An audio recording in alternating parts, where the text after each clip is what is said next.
many things. And so that's how we've survived.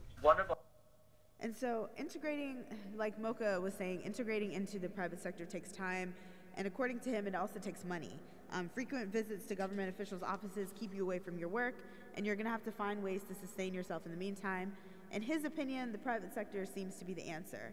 And so I just wanted to end out with a couple of criticisms of the technology, because we all know that that there are some skeptics of digital health innovations. And so we asked all of our innovators if they've ever had to defend the use of digital technologies, and we actually heard, we got a couple of responses, but I'm just going to share a couple of them, or maybe one of them, just due to time. And so we asked, what would you say to those people that are skeptical of using digital health to enhance patient experience? We asked Access Mobile this question, and so essentially they said that there are so many factors that need to be considered when choosing a healthcare facility, and they believe that all healthcare consumers should have the opportunity to make informed decisions. And so everyone should have the ability to kind of look at a robust list of providers and make a decision based on the information that they see. And so they were saying that they're kind of suggesting that this technology that they utilize is simply a means to an end. And so they're realistic about the challenges that will still currently exist in the healthcare sector. And so that's something that they're cognizant of, and they know that an app is not necessarily changing the quality of care that the patient will receive when they go to a healthcare facility that was featured on the application. And so they're simply saying that technology does not replace the decision-making process, but it helps to simplify and inform it.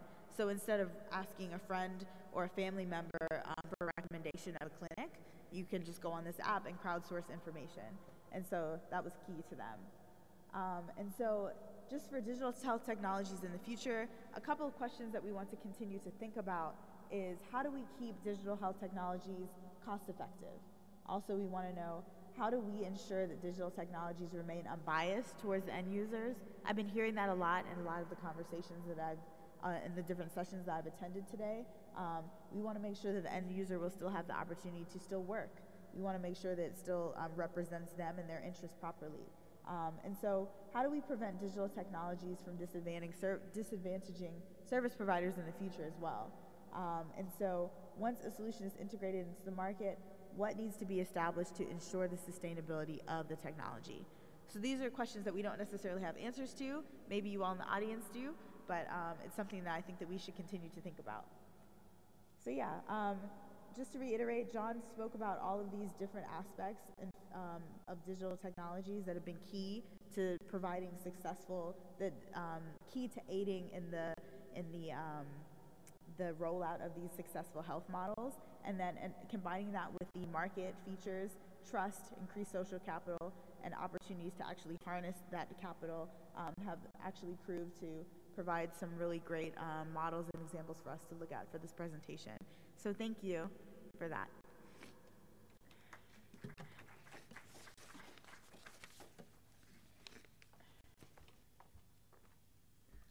Thank you, Erin. Thank you, John, and thank you, Partha. That was fascinating.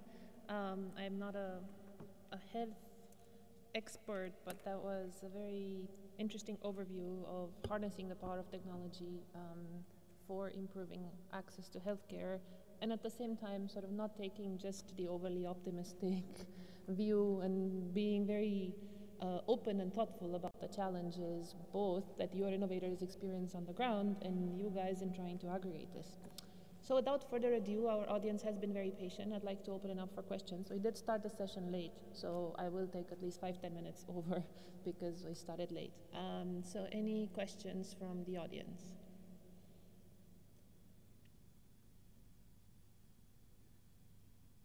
Yes, Nena. Please introduce yourself too. My name is Nenna. I come from the internet.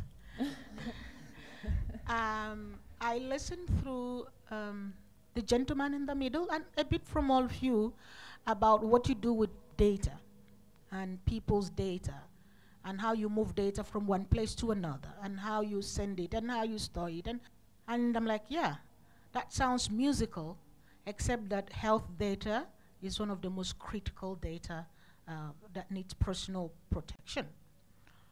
So I'm sitting here and I'm thinking, what's the personal data protection strategy? And I did not seem to hear it. I might have been off-minded at a point, but I think I did follow from the time I entered here.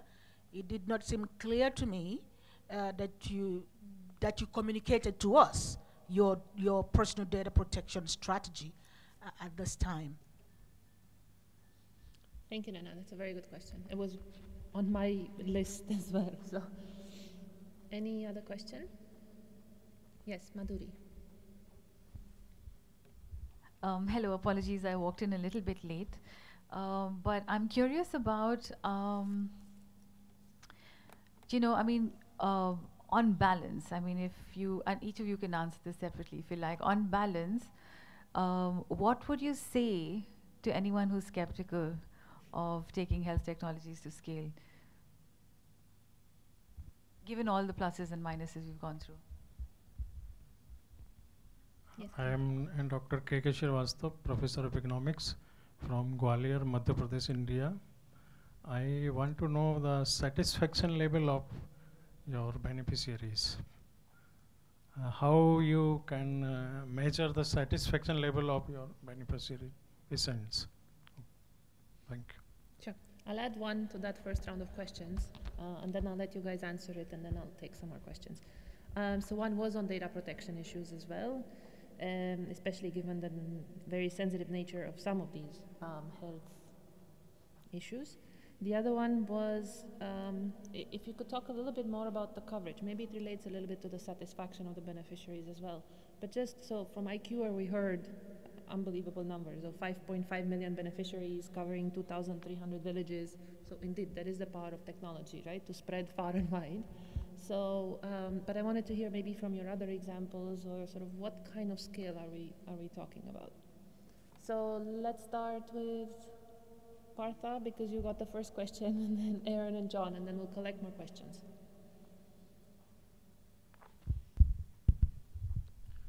In terms of data security question, my answer is, actually we are following some of the data governance standard here.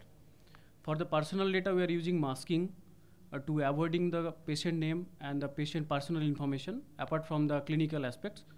So we are using basic data masking, and we are using some of the basic method for data governance here to maintain the data security. Aaron.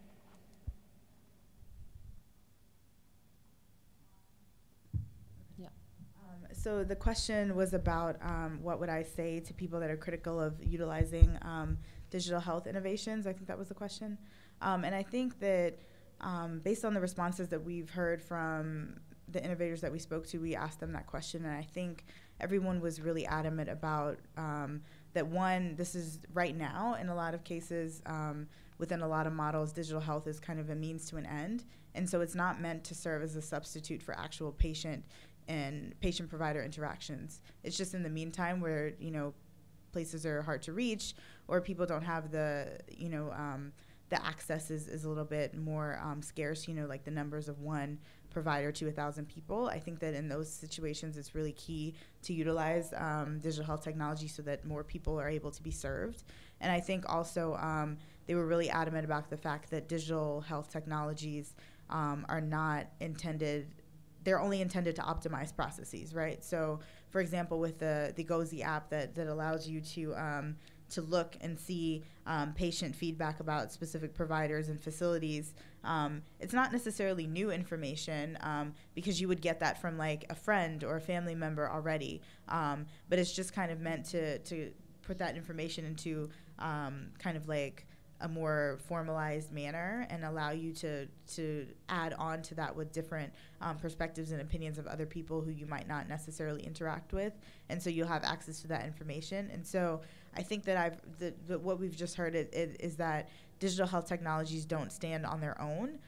They're always integrated into some existing health model, and so it's just meant to optimize and improve and kind of scale the model, and not necessarily that the digital technology is the model itself. So it's always operating within a larger health system. That's what I would say. That's a great clarification. Thank you. John, you're on. Yes. To speak to the question, Give him one of the other mics. There you go. Okay. Thank you. So to speak to the question of satisfaction, metrics for patient satisfaction, it's actually very interesting. So of the 5 cases that we shared today, most measure or have measured satisfaction with the application, with the technology solution, through continual iteration of user feedback. So as doctors in Pakistan was developing this video consultative platform, at every point throughout the development, the female physicians, as well as the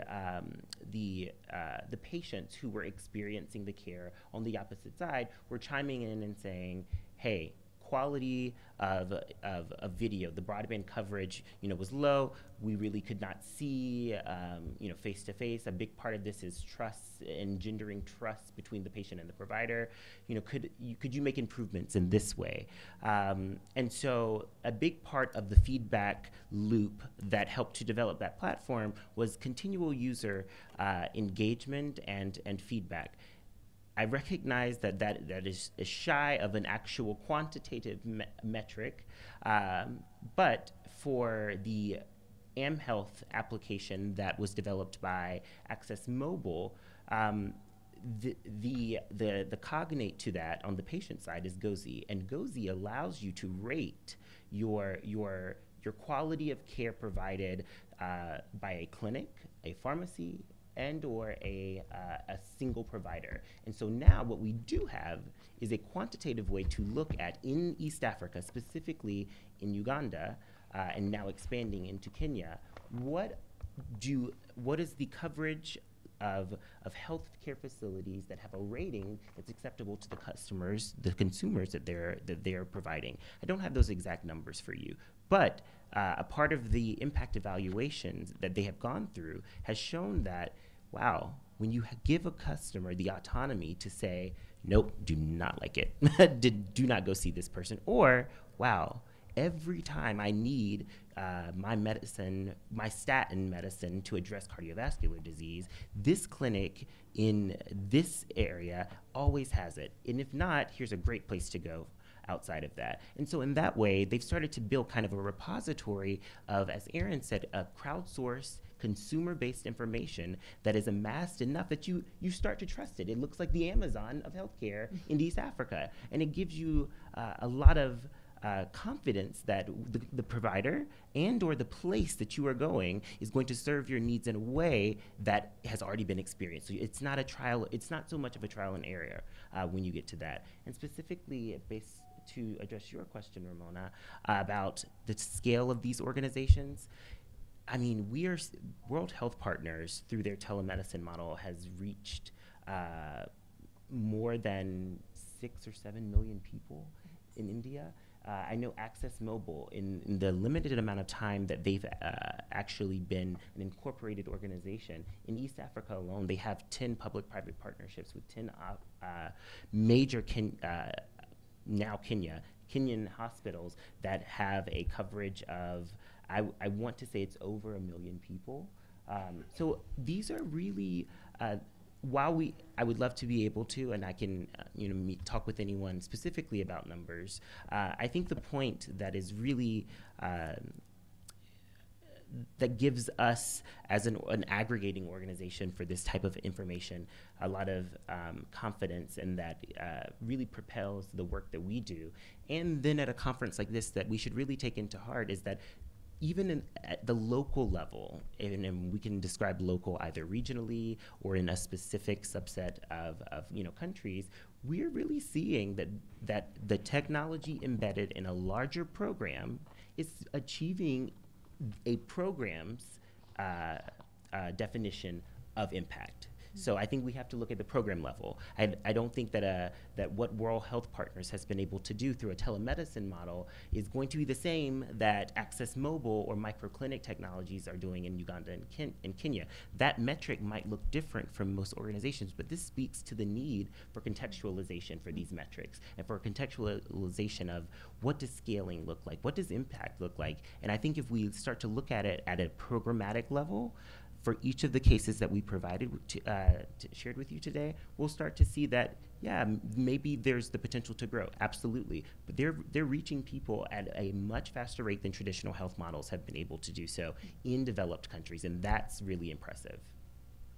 Yes, that's a very good point. Another round of questions. We have a few minutes left. Yes, please, right here in the front. Sure. Oh, one second. Hi, I'm Meenakshi. I'm a public health consultant here in Delhi. And I just wanted to ask about the financial sustainability and who the customer is. And when the customer is the government, if you've seen any kind of convergence of insights on how those partnerships have been best built. Wait, let's see if there are any more. Oh, Let's okay, collect a okay. few. Yes, in the back.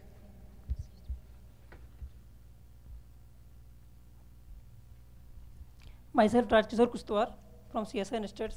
I would like to ask to this sir that he came from iCure. Like you said that there is limited healthcare resources, like there is one doctor per 17,000 people in rural India. So do this limitation is not applicable to this digital health or your telemedicine? Is it? So what are the challenges in diffusion of the digital healthcare technology and how profound it is? I would like to ask. Okay, any other questions?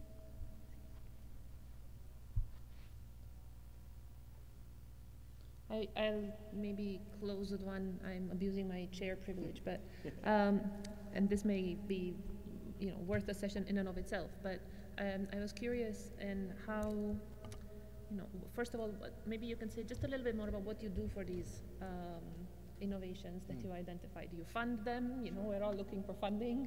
Do you train them? What other sort of support services do you provide for them other than putting them in this database that anybody else can access? And how do you define innovation? What's sort of your threshold? Who makes it in and who doesn't? So we started with Partha last time. Let's start with Aaron now and move this way.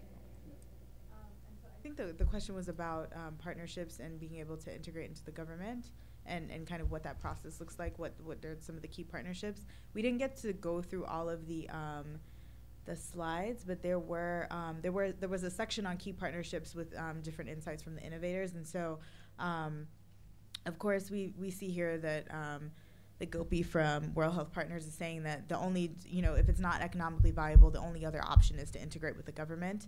And obviously that takes time, so it's about navigating those relationships. KP, who's Kampila Apala, he's kind of saying that it's really important to make sure that their priorities are aligned with the national priorities as well. And when you do that, you allow the public sector to see opportunity in the things that they're doing. And so when we spoke to him, he was saying that it's really important to make sure that there are side projects, right? Ultimately the goal is to integrate within the public sector, but that because it takes time and because it is an expensive process to leave your work and to go and to network and to lobby, you also have to have something to sustain yourself in the meantime. And so in order to do that, you kind of have to have something that is still driving your work, and so that you kind of have a demonstrated level of success before you even get integrated. And so that was something that he felt was really key. So you have to do something to allow the public sector to look at you and see the opportunities that your organization has to be able to really be worthwhile when you are able to integrate. And so that was kind of one of the things that he was saying. And we've heard that from Mocha from Microclinic, Dr. Lantham from Microclinic Technologies as well, saying that in he would love to provide his services to the to the poor within his country, but right now the only people that are able to afford it are the ones that are interested in exclusivity and premium service. And so if he can offer that and be able to get paid for it, then hopefully in the meantime, when the public sector realizes that they are in need of that service too, then they'll be able to look at his track record and see that he's demonstrated some level of success. Thank you, Aaron. Partha, very briefly. I have two answers. So first question is related to satisfaction level. So in iCure, what we did is, actually, suppose a patient came to our clinic or maybe to a spokesperson, then we create an incident. So particular, say patient 1, 2, 3 is the patient ID. We create an incident, say 1, 2, 3, 4, and one incident have multiple cases. So in BI application, we can easily understand and we can easily see how a case resolution time means the acceptance, the issue from the patient to a spoke, and the resolution, and the next acceptance, the feedback. So this time we always measure. So if this value, this time frame is breach our SLA, then we understand there is a gap. So then this case we easily forward to the particular doctor. Let's say we understand this is the cardiological issue. So we have a panel who the doctor's governing panel. So if any case is breached, then we transfer this breach case to the governing body. So that's why we iterate and we develop our process day to day. And the second question is doctor availability. So actually in iCure, in our framework, have 3 layers. One is the first level, second level, and third level. So first level, serving by the community health worker. When the community health worker raise a case, this case is easily transferred to a telemedicine panel. This is the general doctors actually. In telemedicine panel, we have a general doctors of 25 general doctors. So without seeing the doctor, they send some of the details like what is the temperature, if there is any cases and all, they send the details. So based on these cases, like a RMP doctor, you know, in the rural there is a lot of quack doctors. So we have a panel of MBBS doctors. So when a spokesperson send the details to the panel, to the telemedicine doctors, they revert back the prescriptions. So in that way, the doctor unavailability we are managing. And the second level is, if the first level doctor is not means the resolution is not done by the first level doctor, then this case is passed to the departmental doctor. This is the second level. And the third level, if departmental doctor not resolve this issue, then we have a network of lot of hospitals like Narayana Hridayalaya and all, Narayana Hridayalaya, then AIMS and all. So if the second level is not resolved, then this case we refer to the network hospitals. Okay. Okay, thank you. John. Very briefly, that's a great question, Ramona. Thank you for asking about what CHMI does. Do we fund organizations? Do we provide any type of seed money? No, we do not, unfortunately. We think we have a different role to play. So for the past 7 years, CHMI was developed because the health innovation landscape was very fragmented. The information on which innovations were working and achieving impact was very disparate, and so the Bill and Melinda Gates and DFID and Rockefeller initially got together and said, hey, can you guys coalesce this information about which innovations exist, so mapping them to the countries, to low and middle income countries, providing information on the scale of their impact and the type of health market innovation that they're using. And what we call an innovation is an inventive practice that is that changes delivery mechanism, financing mechanism, processes innovation, or supports a new product development that is a part of a program. So you will never find just a medical technology on our database or as a part of any analysis. It's never just a product or a technology alone. It sits within a larger program that uses community health workers, that uses mobile clinics to increase access. And so that uses some innovative approach to increase access to affordable care. we think that we do our job best by providing the information on those, providing the mechanism via our website to connect those innovators to each other, to funders, to strategic opportunities to grow their business model, to resources that will help strengthen their practice. We provide information and analyses that hopefully they use to uptake the best practices that we see from the high aggregator level, and then finally using our website as a means for all of those connections to take place in real time. And so something that we are working right now on is developing these virtual peer learning communities of practices that will allow communities to come together, all stakeholders, virtually on the web, to have discussion forums, to host webinars that are all around curated themes, be them health themes surrounding primary care, universal health coverage, achievement of the Sustainable Development Goals through global health delivery issues, or through more practical things that innovators need. What are some great resources for us to beef up our proposal writing? How can CHMI direct us to strategic organizations like the Global Development Network for specific research issues that we can either contribute to, or that we can use the best practices that are identified by these research organizations globally in order to strengthen our model so that we can apply for funding that takes us from the pilot stage to our first round of actual funding that we can start to institutionalize some of these processes. So we really see ourselves as a connector of information and people in hopes of strengthening the ecosystem as a whole. Great, thank you very much. Well, let's give them a round of applause, first of all, our panelists.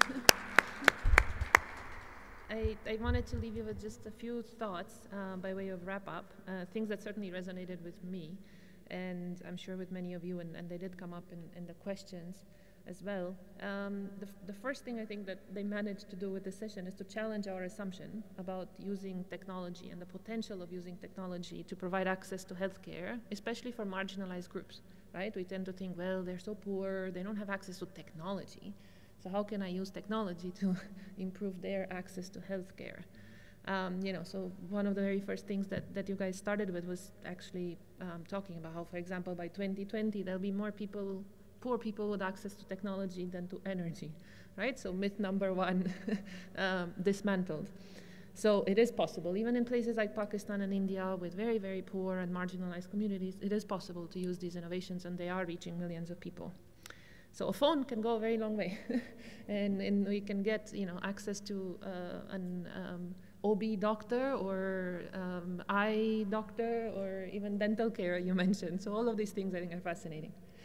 The second thing that I thought was interesting in the range of innovations that they presented was the business model varies, and they can go from social enterprises to sort of public sector to public-private partnerships or entirely sort of limited liability corporations, and they can be for profit. So it's not just the standard non-profit model, and I thought that was interesting. The third one was that they really can cover, and I think you insisted on that quite a lot, John, the whole spectrum of healthcare issues and solutions, which again is very, very interesting. The fourth point for me, which again was very interesting, I mean, we all use, before we book a hotel, before we book a flight, before we book a meal at a restaurant, we check reviews. We use TripAdvisor and we use reviews on many other Foursquare and many platforms. The fact that you can now start doing this for healthcare, I mean, that's more important to all of us, our health and that of our children, and whether the doctor's good or the pharmacy sells legit medicines or counterfeit, and to be able to share that information and actually look up a review, it's fantastic. Beyond what, of course, your immediate network tells you, your family and friends and will complain if they've had a bad experience, but this allows you to see reviews that come from a much bigger group, and that's fantastic. And finally, that technology is not a substitute for people or processes, but it facilitates scale. And you still come around issues of trust and social capital, which again, not all of us immediately think of when we think of, oh, we are discussing technology. But you guys, all of you sort of still think about these things and how they impact the work that you're trying to support and these innovations and scaling them up. So thank you again to all of you as well for a very interesting and thought-provoking session. They have materials to distribute, so please feel free to come up to the table to meet them and to pick up any of the materials. We'll try and get them out as well for the rest of the conference, but they are up here, so thank you. And there's a coffee break now.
that was commissioned by DFID on a flight that was delayed. But Campbell is one of the supporters of this conference. So the general theme is innovation, which I must admit to, as myself, has always thought, well, that's one of these sort of niche topics. But actually, when you think about it, that we know that the broad thrust of development has to be supported by growth. Of course, there are deviations, different growth paths, but in the end, sustained development on all fronts is related to growth. And growth can happen either intensively or extensively. Intensive growth is just getting more land, more people, and so on. There are limits to that. So in the end, you need so that's extensive growth. You need intensive growth where you raise productivity. And how do you raise productivity? You do it by using different technologies, which brings us to innovation. So actually, innovation really is the central issue in development. So this is like, why isn't every GDN conference about innovation, really should be the question. So when you think about innovation, adopting new technologies, there's lots of relevant questions to do with that. I was an undergraduate doing development back in the late 70s, early 80s, and then we talked a lot about appropriate technology and questions about whether the South should adopt create its own technologies or adopt Western technologies. And that continues to be an issue for today, the extent to which technologies need to be adopted.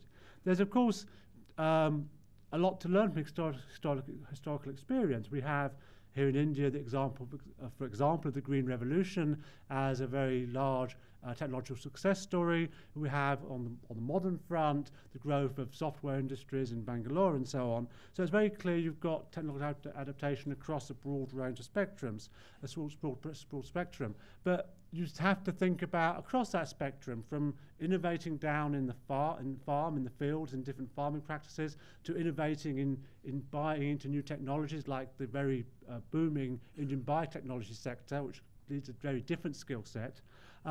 What do we do to invest in the skills to enable innovation to take place? And what's the role, if any, for government or for the private sector, for the philanthropic sector in doing that? So these are the sort of issues we're going to ask the panel to address. Each of our panelists is going to talk just for 7 minutes, and then we're going to have a chance for an open discussion session. I'm very pleased to invite the first speaker is Sonal Shah, who's the Executive Director of the Beck Centre for Social Impact and Innovation, and is also a Senior Fellow at the Case Foundation, which has recently released a short guide to impact investing. And we're all aware that impact investing is a very in thing at the moment, and that it's something we're all keeping an eye on as one of the potential ways we expect to see more innovative approaches develop coming out of impact investing. So we're very interested to hear what someone's got to say. Thank you.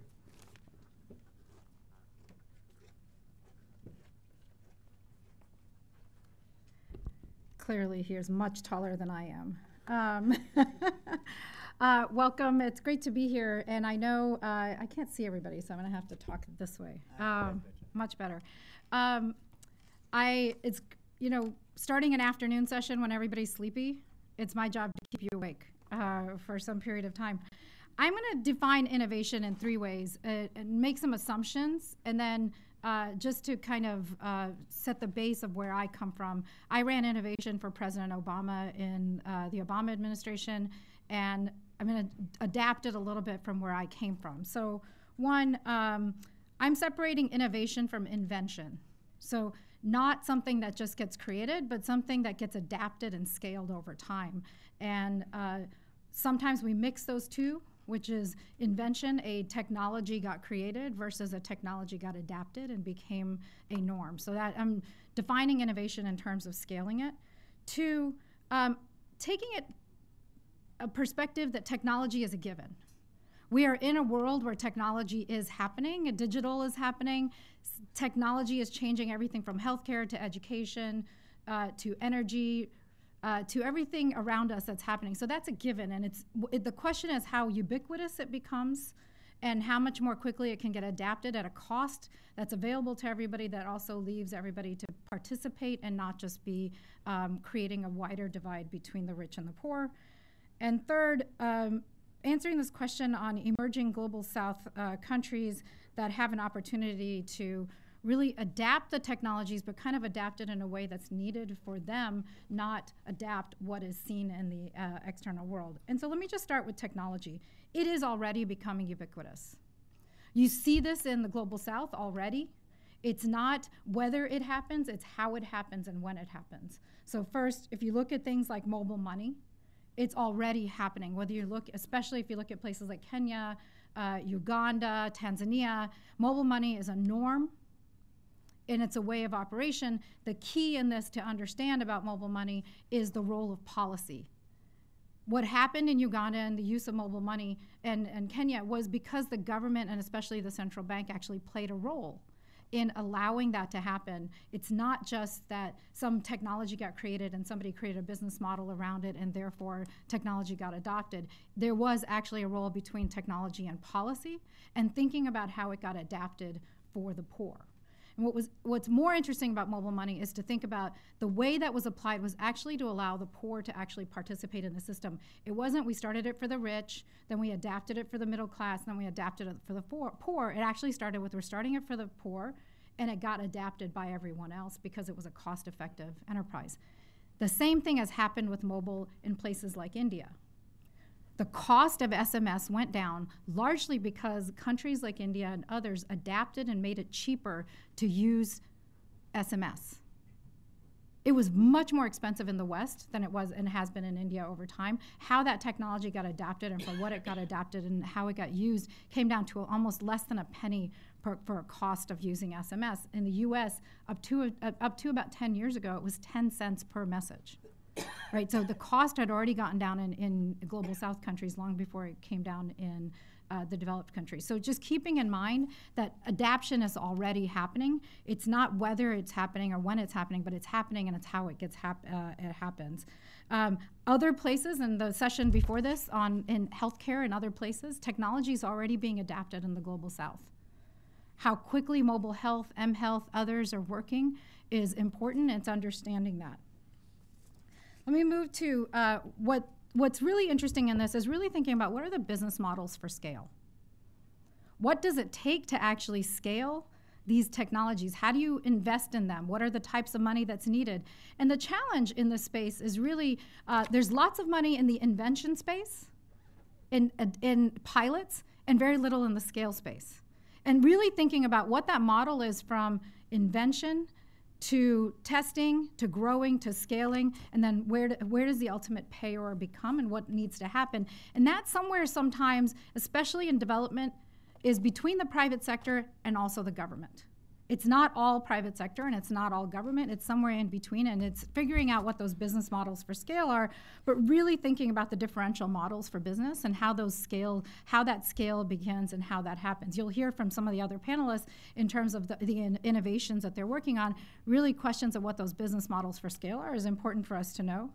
And then the third, which we don't talk enough about, is how does the government adapt to leveraging technology?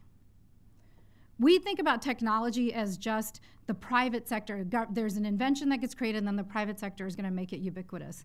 But the role of government and technology in government is also important. When we think about data and the amount of data that exists in silos across governments, how do you leverage AI? How do you leverage technology to get that information to be better used, to understand what's possible, not only just release it into the public, but also used internally within government? And the second is how does government learn to manage and govern these technologies? We haven't yet talked about, and what we will in the future have to talk about is the role of data. Who owns it? Where does it go? How is it used? And you're seeing this right now, at least play out in the United States with Facebook. And either we're going to start governing it in narrow spaces like we know how to do, which is in the limits that we know how to create in national borders, or we're going to have to understand how to create a better governance system of how data gets leveraged, how data gets used, who owns it, does a citizen have access to it? And then the final I would think about in government and technology is how do people have a voice into that system? How do individuals, people whose data is being used, how does that get used into that system? So I think there's an opportunity to think about this. The challenges, and I think we need to talk about these challenges, is innovation is still a niche market. We still think about innovation as this cool thing to do. It's Silicon Valley, it's Bangalore, but innovation needs to be a way everybody operates, not as a niche market in which to think about. Two, as I mentioned, we need to invest in government capacity.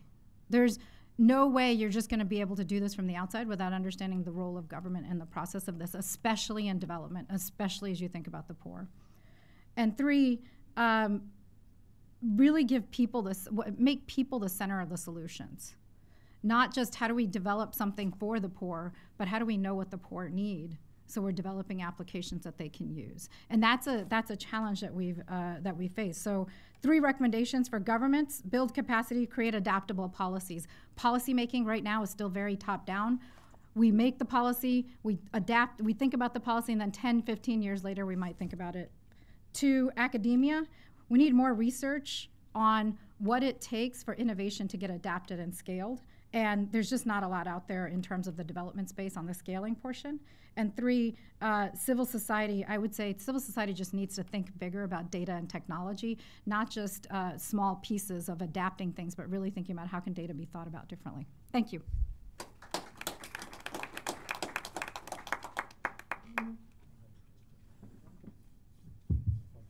Okay, thank you very much, Sonal. Now we're going to change pace a bit, and we're going to hear from Anil Gupta. Anil has several different functions and many awards. Most particularly, he's the executive vice chair of National Innovation Fund, but is best known for his work in setting up the founder of the Honeybee Network and the coordinator of Srishti. And he's received awards for this, including the Padma Shri Award 2004 and the Asian Innovation Award Gold from the Far Eastern Economic Review back in 2000. So we're very interested to hear about these experiences from Anil. Thank you.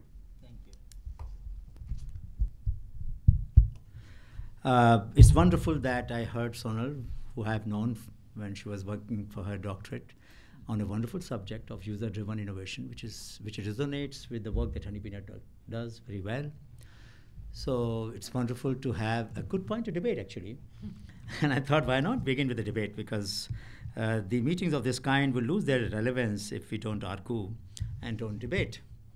So I found there was an excessive emphasis, and not unusual though for such meetings, on scaling up. Something which doesn't scale up is not interesting. Now look at the long tail of innovation. I'm sure all of you are familiar with long tail of innovation. Few innovations will scale up because that problem has scaled up.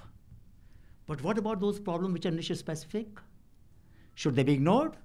And if they're addressed, then does that person or group of persons who address those niche specific problems don't deserve to be innovator? So if there's a disease which affects 10,000 people, then developing a drug for those 10,000 people would not be really a great innovation, because that affects only 10,000 people. So let us wait for the disease to spread to 1 million people, then you can scale up. Otherwise it will not scale up. So this is a serious issue in discourse on innovation, because scale should not become enemy of sustainability. Imagine for a minute, as a metaphor, there's a garden, you like it very much. The next day, gardener decides to plant only single flower in that garden. Would you go there anymore? You would not go there, because that flower is scaled up. Now the entire garden is only with one kind of flower. The 100 flowers that were blooming there earlier are not there, because one has scaled up and dominated over others. The whole diversity is gone. So the ecosystems for innovation, just like natural ecosystem, must be diverse, must be resilient, must be decentralized, must have the possibility of being autopoietic. The autopoietic is, as I'm talking to you, several cells in my body are going through mutation. Thankfully, these are not becoming cancerous. Why don't they not become cancerous? Because my body is able to reject some of them, replace some of them, bypass others, and thereby I can continue to talk. That is the ability of nature to autopoietic nature. Can we develop a similar ability in the innovation ecosystem so that we don't need to direct, government need not direct all stages of the value chain, which people will have to then progressively see what are the second generation, third generation problems, and the grassroots innovators and the other innovators can continue to address them. It becomes a continuous process. It is not steps, it is a flow. It is not link, but a flow. And if you look at the innovation ecosystem as a flowing river, then the whole conceptual model that we have to develop is very different. So what did we do? We had several challenges. First challenge was that people with whom we worked were knowledge rich, but economically poor. That's why I don't like the term, the much maligned term, so-called bottom of the pyramid. The innovators with whom we have worked over the last 30 years are not at the bottom of ethical pyramid, or for that matter, at the bottom of innovation pyramid. The problem is language shapes the habit of thought. If we use a language which distracts our attention from the things in which people are rich, then we will not pay attention to them. The reason why grassroots innovation movement has not yet spread in most countries, and after the last election, previous president's election, the grassroots innovation became a byword in US. But the innovation ecosystem still doesn't address the needs which are of less than $10,000. You want $1 million, you will get it. Try to get $25,000 for a small innovation, you might not get it because there's no ecosystem there. But we did that. We have set up a whole network through the Honeybee network, through the whole ecosystem. And the demand of this ecosystem was authenticity. Because most poor people would not be able to fill up the forms and meet all the requirements that bureaucracies require. So when we set up Srishti in 93 and GDN in 97, Grassroots Innovation Augmentation Network, GDN, the first requirement, GDN was the first incubator of our country in 1997. The first requirement was you will not call any innovator to office. You will provide them service at their doorstep, which is a different ethics of accountability. And this meant that you had to simplify your system. So when we set up much later a macro venture innovation fund, because people had a lot of discussion on microfinance. When did you hear about micro venture innovation finance? Show me one document of World Bank or Asian Development Bank or Latin American Development Bank, or for that matter any other multilateral institution which has ever talked about micro venture innovation fund. Why didn't they talk about it? Because they didn't recognize grassroots innovations. If you don't have grassroots innovation, you don't need a venture finance for them. For big technologies, biotechnology, for information technology, you have huge interventions in the form of venture capital. And that's why they have done so well. I must say that to the credit of the both high net worth individuals as well as the risk-taking capital people who have made this sector grow so well and has generated billions of dollars of worth of wealth and jobs. But for grassroots innovations, this risk capital was not available. So we created this fund with the help of SIDBI, Small Scale Industry Development Bank of India, at NIF, National Innovation Foundation. And all the investments were made under single signature. No co-obligant, no collateral, no stamp paper, single simple paper.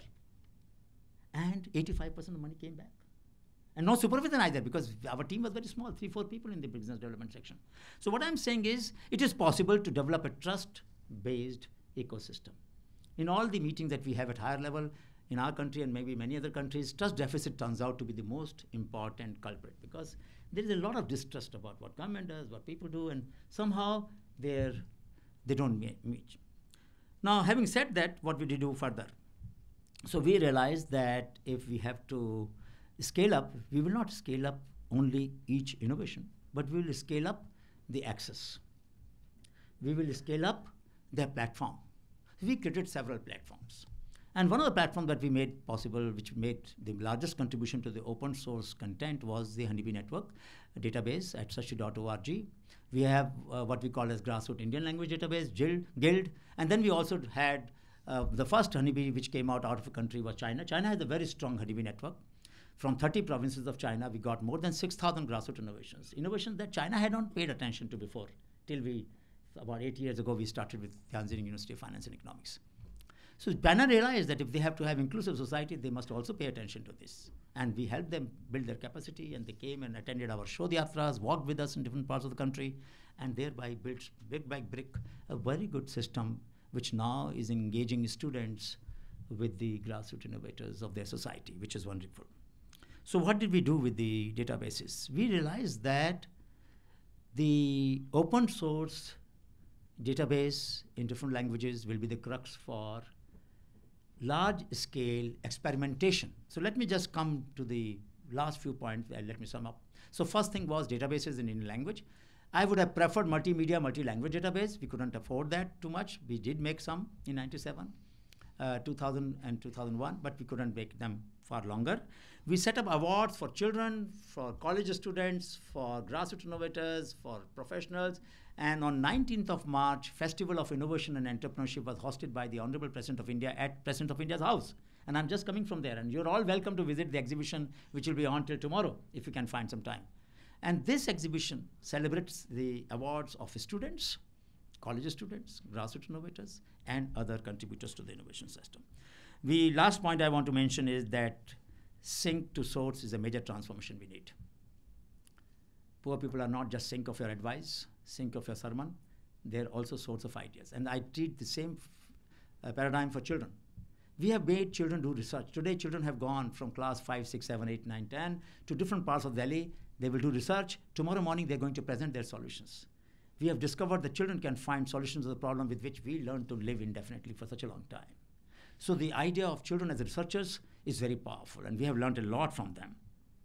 We have also summer school and biotechnology innovation school and so on and so forth. I will not go into them. I will only say that there is a need for paradigm shift in the whole discourse on innovation.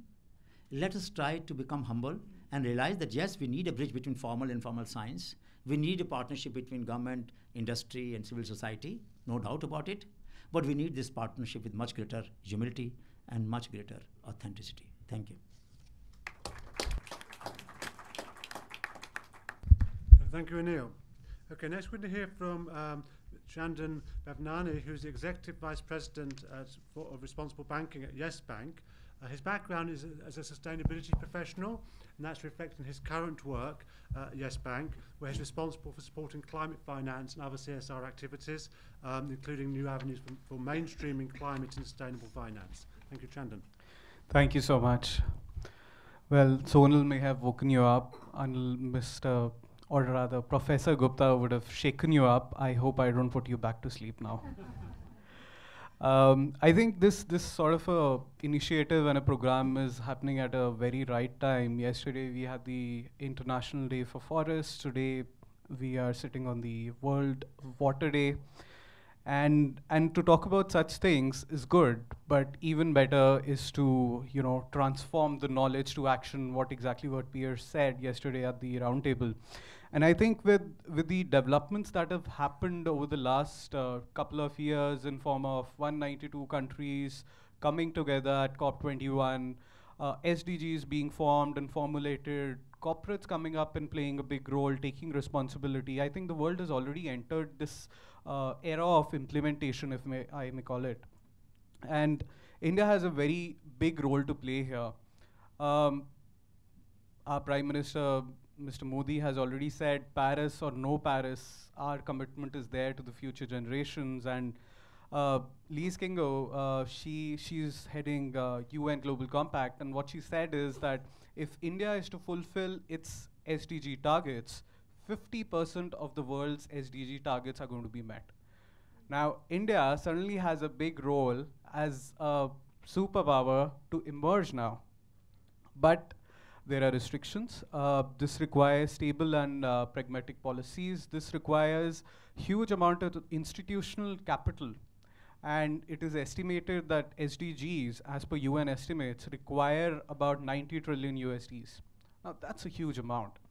And Indian government figures suggest that coming up to and fulfilling the NDCs, which is disclosed at COP21, will require 2.5 trillion USDs. Now, Indian economy has not even reached that stage. Now, put together Indian economy and the need just to fulfill our commitments towards climate change. Now, this requires a lot of innovation. And innovation is something which was sort of unheard in the financial domain. It's not something that people would relate to very easily. Innovation is probably left best to academicians, to scholars, or probably ones who are actually doing scientific research, but certainly not to financial institutions. But there's something that we are doing, and I would want to stress upon 3 points here. One, leveraging technology for financial inclusion. Well, Sonal mentioned about mobile money, and how economically disadvantaged people are now overwhelmingly being mainstreamed through mobile money, and financial inclusion is suddenly taking up center stage. Even in India, I mean, fintech has exploded and is expected to grow at a rate of 20%. Demonetization was another disruptive change which happened all of a sudden. Uh, and these changes are coming up in a big way. Now, what at Yes Bank, what we are doing is, I would just like to give an example here. We are trying to cater to financial inclusion by leveraging technology. Now, how is it that we are doing it? We've got about 900 million cell phone users in India. Cell phone user penetration in India is somewhere around 75–80%. But out of those 900 million people, there are 700 million people or users which do not have access to smartphones. Now, all these apps suddenly become useless for you if you don't have a smartphone, and you cannot be mainstreamed. So what do we do? So we are working to tie up with a Taiwanese firm, and the innovation that this firm has done is that it's like a sticker which you put on your SIM card, and you are able to do all your banking transactions through this simple innovation. Suddenly, you've got a market which opens up for you as a bank to 700 million unbanked users. So it makes business sense to you. You've got a social parameter that you can fulfill, and suddenly you've created a win-win situation for all stakeholders. Now, this is one thing. Another thing, innovating for the bottom of the pyramid, and not bottom of the pyramid, but bottom of the pyramid for economically backward, economically backward or disadvantaged. Now, if you are to go by the demographics, the world demographics suggests that 1% of global population holds 40% of the world's wealth. And there are about 3 billion people right at the bottom of this economic pyramid. And this is a market which is waiting to be explored. Let's take an Indian example. We've got migrant laborers, and I don't know if there's been any estimates to ascertain the right amount of migrant laborers, even in a small region like Delhi, but it's supposedly in millions. Now, these people who want to remit back their earnings to a village which is far off in different parts of India have to stand in queues, waste a day of living, and that is how they basically remit money back. Now, what we did here at the bank, we developed a system of, or a network of business correspondents. Now, what these business correspondents basically are basically mom and pop stores. Now, these mom and pop stores are now authorized to collect money on behalf of the bank. They take the cash deposit, they punch in the codes, they punch in the account number where this money has to be remitted, and within 4 seconds, you've got money in your account. And this can happen at any time of the day. You don't have to stand in queues for that. And the results which came out were very surprising. We had about 41 million transactions that has happened through this technology, which we call Yes Money. We've got 15 million man-hours saved for the economy because all these transactions happened after banking hours. We've got 4 million customers availing this service, which is more than the total population of Mongolia. We've got 2.4 billion USDs that have been remitted.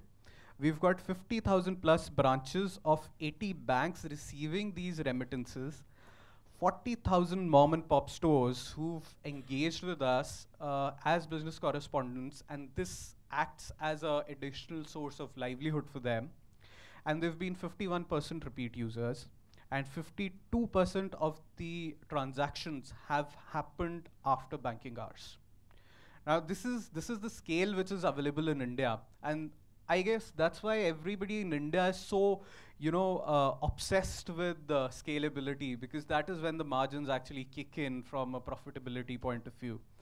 Now, the third point that I would like to stress here is on developing innovative financial mechanisms. Now, there are two things which are in priority in terms of positive impact in India. One, of course, is the environmental sustainability, and second is the social accountability. Now, there are ways in which we can club the two. Now, I talked about innovation. How is it that we bring innovation to financial sector? One important way where we can bring in innovation is through blended finance. Now, grants have been there since ages in India, and in some cases, grants are the only available option. But if these grants are utilized intelligently through blended finance, there's a whole lot of impact that we can achieve here. I'll just give you one example. There are about 48,000 salt pan farmers in Gujarat, in Run of Kutch. And what these people usually do is they are dependent on the monsoon. So when the monsoon set in, they put in place dikes and check dams where they collect water. They allow the water to evaporate. What is left is salt, and then they sell the salt commercially to get livelihood. Now this thing operates only for about 3 to 6 months in a year. Whatever they earn, they have to survive on it for the rest of the year. Now they've also evolved in a way. And what these guys are now doing is they're using diesel pumps to draw out brine from groundwater. And the brine has a salinity which is higher than the seawater. So the brine, a groundwater brine has a salinity of 5 to 7%, whereas monsoon water or the seawater has a salinity of 2 to 3%. Now suddenly this starts making sense commercially to them, but they have to incur a lot of costs for pumping in diesel. And the costs are as high as 70,000 rupees out of their total revenues, which they create of somewhere around 1 lakh, 1.2 lakhs in a year. Now what we thought is that let's all give these people, let's do a pilot and let's give these people solar pumps through which they can do the extraction. Now this works well. Now what we decided to innovate is that we created a fund, we gave that fund to a local NGO, and the local NGO, we told the local NGO to build the capacity of these salt pan farmers, 2, provide a guarantee to a local bank in case of any defaults, and 3, do an interest subvention for the salt pan farmers. Now, because there is an interest subvention, the finance becomes affordable to these salt pan farmers, and they are now part of the mainstream financial cycle. Because they've been provided capacity building, the rates of default go less, and in case there is a default, there is a guarantee. Now suddenly, instead of grants, if we got into this blended finance model, there is 5x impact that we achieve through this. And this is probably a role of multilateral agencies like World Bank, and if they are to come in and play a role of what Yes Bank is doing, I'm sure we are going to achieve a lot of impact. Thank you. Thank you very much, and no one fell asleep, I was watching. Okay, thank you. So next we have Shenkan Fan, who's been at the International Food and Research Policy Institute, IFPRI, for over 20 years, and the director of IFPRI for getting on for 10 years, but is well known as also, of course, as a researcher in his own right, including, for example, a very long list of things, being on the lead group of the sustainable scaling up nutrition movement set up by Ban Ki-moon. So, okay. Well, thank you, Howard. We loved Howard before because he was a donor to us. And the 3RE IFPRI received multiple grants from him. Well, thank you for doing that, Howard. So we are talking about innovation here. I remember 15 years ago when we switched from transparencies to slides was an innovation. Today, if you talk without slides, is an innovation. So this guy has been very innovative. So I'm still not innovative enough. So I'm going to use some of the slides. I want to thank PAIR and the GDN for selecting innovation as the topic for this year. I think innovation is not just important for the whole society. It is particularly important for food and agriculture. So the human history have survived. So we have access to food, good food. It's because of innovation. But today, just for your information, in agriculture, one of the largest innovation happened here in India, in South Asia. It's called a Green Revolution. because of the adoption of semi-dwarf varieties, rice, wheat, and later on hybrid maize, millions, if not billions of people were fed, and they will avoid being starved. So the innovation happened along the agricultural food history for a long time. But today we face some challenges. Our food system is facing challenges. So on the one hand, we have so many people. 1/3 of our population is either eat too much, overweight, obese, or not enough to eat. So if you walk in the street, whether it's in New Delhi, in Beijing, in Shanghai, every person from, let's say, 3 people you met is facing the so-called malnourishment problem, overweight, obesity. In particular, 850 million people are still suffering from hunger, from undernutrition in many parts of the world. You know, South Sudan, Yemen, northern Nigeria, and beyond. All these so-called human-made conflicts, plus natural disasters. So more than 30 million people, 35 million people are at risk of famine. And children are particularly vulnerable. So more than 150 million children today are stunted. They are too short compared to their age. And 3 million children die every year because of undernutrition. On the other hand, 2 billion people are overweight, obesity. So because of this various sort of burdens of malnutrition, every year we lose probably 5% to 10% of GDP. That's every year, just not in 1 year. So it's a moral issue, it's a development issue. It is also an economic issue. Now, on the other hand, our planet, the planet where we live today, is also very sick, very sick. We use too much water, we use too much land, we emit too much carbon emission. We have crossed lots of boundaries. Look at the right-hand side. Biodiversity, we lose crop animal species, probably 10,000, maybe even more a year. And then the overuse of nitrogen, overuse of certain fertilizers, including India. We have already crossed our boundaries. They are in red zone. And climate change is in yellow zone. Guess what? All this are related to agriculture and food. Water, climate change. For your information, 20% to 1/3 of greenhouse gas emissions are from agriculture. Even we've done a good job in energy, in transportation sector, if we don't do anything on agriculture and food system, we will already have 2-degree world. Not by by the end of this century, by 2050. 2-degree world will already happen if we don't do anything on food and agriculture. Now clearly, food and agriculture are related to many SDGs. I don't want to repeat. Too many of you have already spoken, particularly during the previous GDN conferences. Here I wanted to come back to the major theme of my talk, innovations. So technological innovations are key to achieve multiple wins. We used to just try to have one win through our technology. Green revolution, high yielding, one win.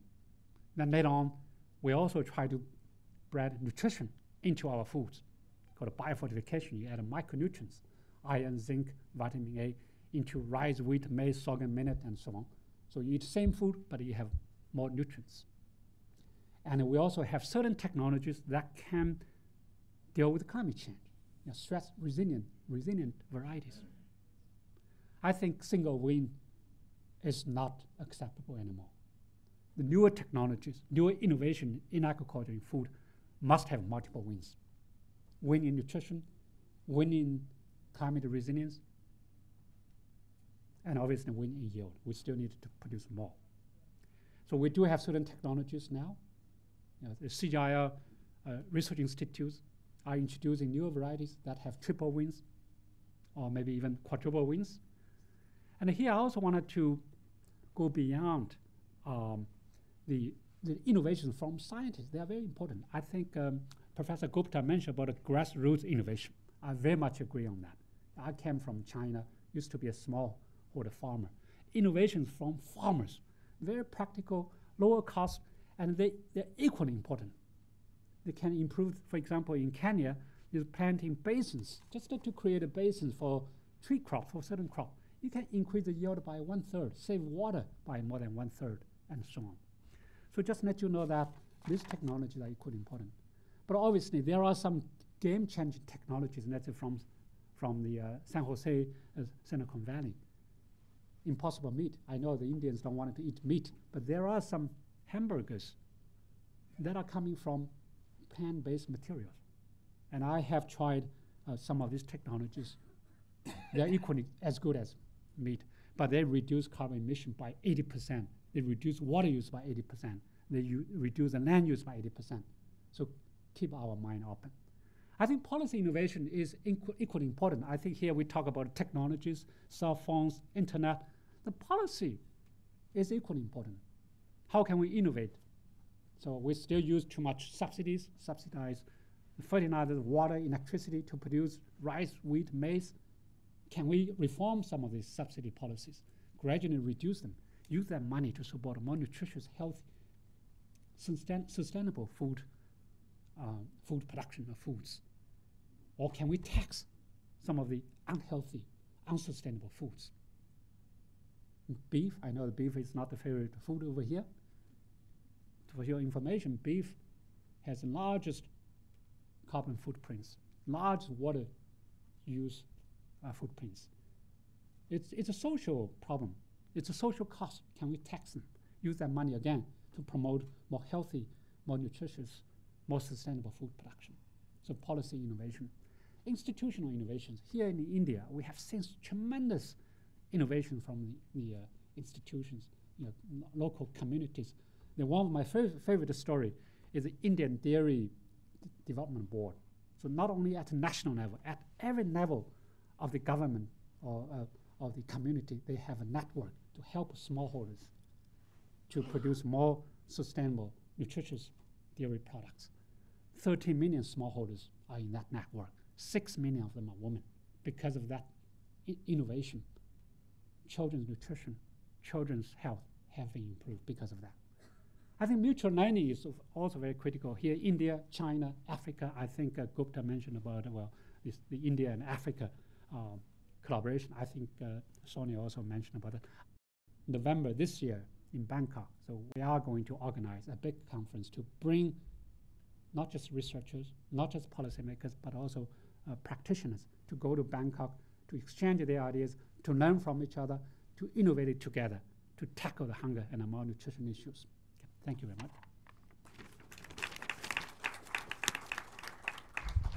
Okay, thanks, Shannon. So finally, it's my pleasure to ask Alex Zwane to come to speak. So Alex, I've known a number of years. She was in Google.org, which was a founding donor of 3IE, where one of her jobs was actually to select me as the executive director of 3IE. She was on my interview panel. She then moved to Gates Foundation, also a founding donor of 3IE, and from there to Evidence Action, and now the Global Innovation Fund. And clearly, Global Innovation Fund is really quite relevant to constant innovation. Thank you, Alex. Thank you. Actually, I think I'll leave this. Oh, the slide's not up anymore. They're about the South-South innovation learning, but I was thinking actually that's still good. We should keep that there as our North Star.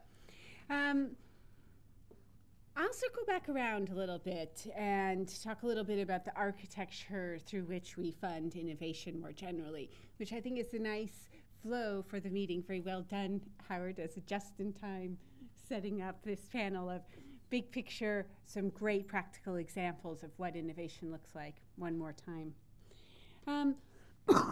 Excuse me.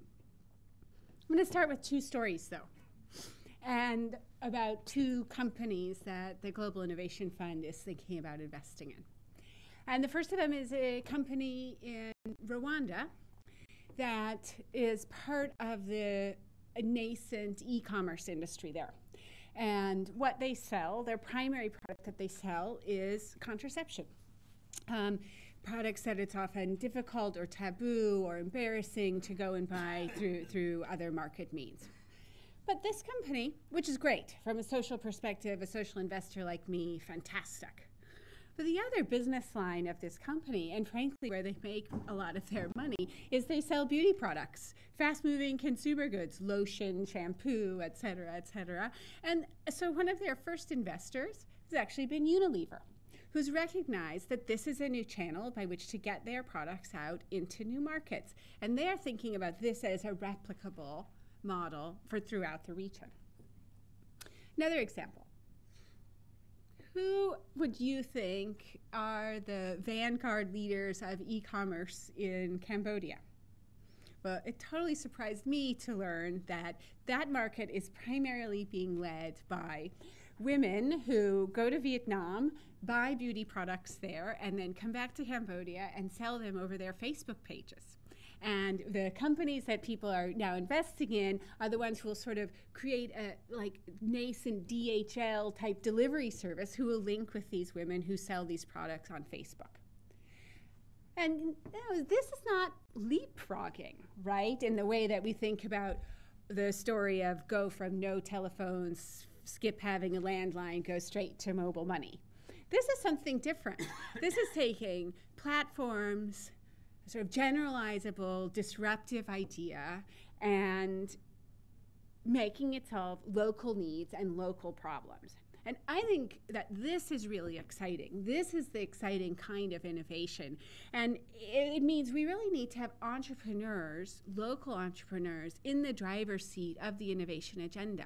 We're not going to make the big progress on billions to trillions or against the SDGs by sitting in London or Washington or Seattle and going, I wonder what's my theory of change of how the e-commerce market's going to happen in the Mekong. We're not going to come up with the women and their cosmetics on Facebook, I guarantee you. On the other hand, I've read recently that in 2016, so this is okay a couple of years ago, but still, 85% of venture funds that went into Kenya went to companies that had at least one expatriate as a founder. So that makes me worry that we're not really getting the right people in the driver's seat. And if we're really going to look at the complete ecosystem of innovators, we've got to be doing something a little bit different. So now I want to talk a little bit about, okay, from the perspective of international funders who do have an innovation agenda, how might we think about doing that? How are we going to get those women and their Facebook pages in the driver's seat and really support that kind of leapfrogging innovation? First, we need some innovation in how international financial flows engage with the development innovation agenda. And I actually think we need this just as much as we need new widgets and cool new technology. We have to start to figure out how to take relatively risk-averse money, bilateral aid money, and how to adapt that to more venture-style assistance. And by that I mean venture-style investing that can tolerate smart risk, that can figure out how to get out of things that aren't working, but also how to double down on things that are. We're in a world of tight budgets. Coming from the UK, I will certainly tell you that we are in a world of aid skepticism. And on a happier note, all of us collectively are actually grappling with some really good news about the fact that we've made a lot of progress against some key development indicators. I know my colleague from IFPRI pointed out that yes, there are still many people in this world who are food insecure. But on the other hand, we've made tremendous progress on the number of children who die at birth and women who die in childbirth as well. Many, many people in India and in China who a generation ago would have been living in desperate poverty are moving their way into the emerging middle class. And it gives us new challenges, which is great, but it just means we need new ways of doing things. The key thing to grapple with is that risk-taking is hard. It's hard to do from within large agencies. It's hard to do within the Indian government. It's hard to do within corporations. We've got to figure out how to use scarce and interesting money to support people to take chances and to try things and to take risks. And I want to argue that that's a really good use for aid. Increasingly, we should be challenging ourselves to think about aid money as funding global public goods, especially through the multilateral organizations, places like IFPRI, and also supporting innovation and experimentation. This is especially true when you remember that aid is dwarfed by domestic government spending, by foreign direct investment, and by remittances. Even in fragile states, remittance flows are higher than ODA flows. So forgot to use ODA in smart and interesting ways. Now, there's also some potential for innovation in how we do development assistance. And there's one particular thing to highlight here to start with, which is procurement reform that supports our ability to pay for outcomes rather than activities. This allows us to support innovation because innovation requires trying things out, pivoting, changing, adaptation, and learning. Static log frames that determine whether you get your milestone payment are not a good fit for entrepreneurs and innovators. And this means we really need to, as donors, to get smarter about the value of efficiency. Value for money is the UK term for that. And in some ways, I think, and efficiency is great. It's taxpayer money that we're spending after all, right? We need to be very accountable to our taxpayers. But you can't take that value too far. And at least in the UK, there's some suggestion that we're still struggling to get that balance right. There's an independent commission for aid impact in the UK that recently assessed DFID, that's the aid agency there, their programming, and concluded that they were taking too literal an approach to measurements of efficiency, meaning they were focusing on controlling costs and accountability in delivery, even in programs where they were supposedly trying to support experimentation and trying things out and adaptive learning. So we've still got to figure out how to get. End by saying that I was a bit perhaps negative on DFID there for a moment, or how other bilateral aid agencies are working. And I would really like to close on two hopeful notes. One is that DFID's support for the Global Innovation Fund, the organization that I work for, is actually an example of patience and partnership and a strong belief in the future. And we can continue to take that approach and square the circle of the stance of value and the rhetoric around value for money. It's certainly possible to do, and in some ways our organization is proof of that.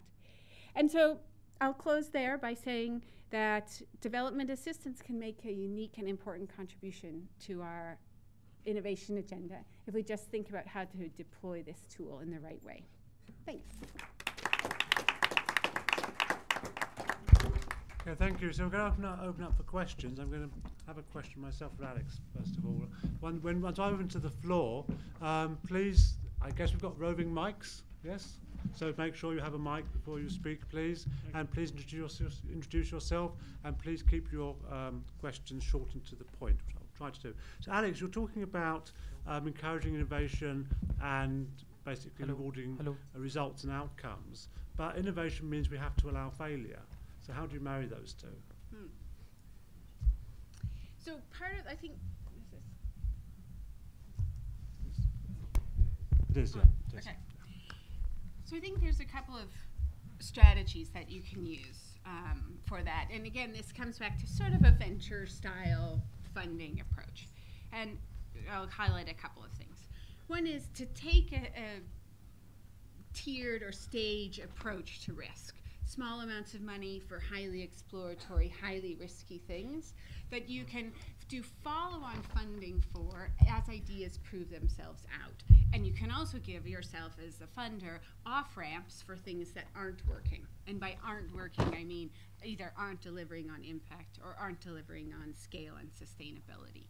And this is, this idea of entrepreneurs in Bangalore raise multiple rounds of funding, first from their crazy friends and family, then from some seed and angel investors, and then from institutional investors. And each of those places, people have different risk-reward trade-offs. I think we can do a better job of that ourselves as funders and in taking on some of that approach.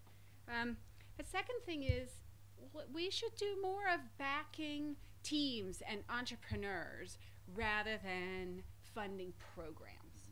And that allows us to form partnerships and build the kind of trust that allows you to adapt, have hard conversations too if things aren't really panning out.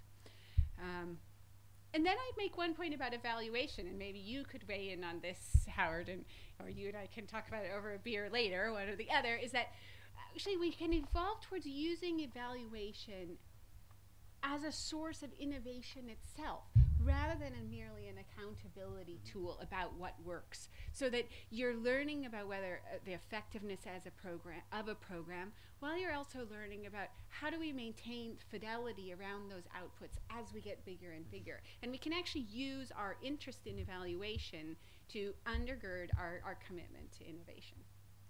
Okay, thank you. So let's go to the floor now. We have a... Hello again, my name is Nenna. I come from the internet. I want to come back to, is it Shah? Yeah, and I want to thank you for sharing that piece of your experience about the role of policy in innovation. And I've taken part of what you said, I put it on Twitter and I put it on Facebook, and people are like, bless her. So I'm just transferring the blessings from online to you. You see, I live in West Africa, and I can tell you that M-Pesa was not the first mobile money program that came out of Africa. It might not even have been the 5th or the 10th. It is only that the government of Kenya saw value and did not impede it. Okay? So one thing, I've come from the open source world. I'm now working on policy and affordable internet connectivity and all of that. But I can tell you that you could do all you want with technology, but if you don't have that policy support, if you don't have decision makers who are not afraid of technology, if you don't have people who are willing to go the innovation way, sorry, you crapped out. Sorry about that. That's the word that's coming out right now. So I want us to come back to the role that policy plays. We want to do hackathons, we want great apps, but in what policy environment will they grow?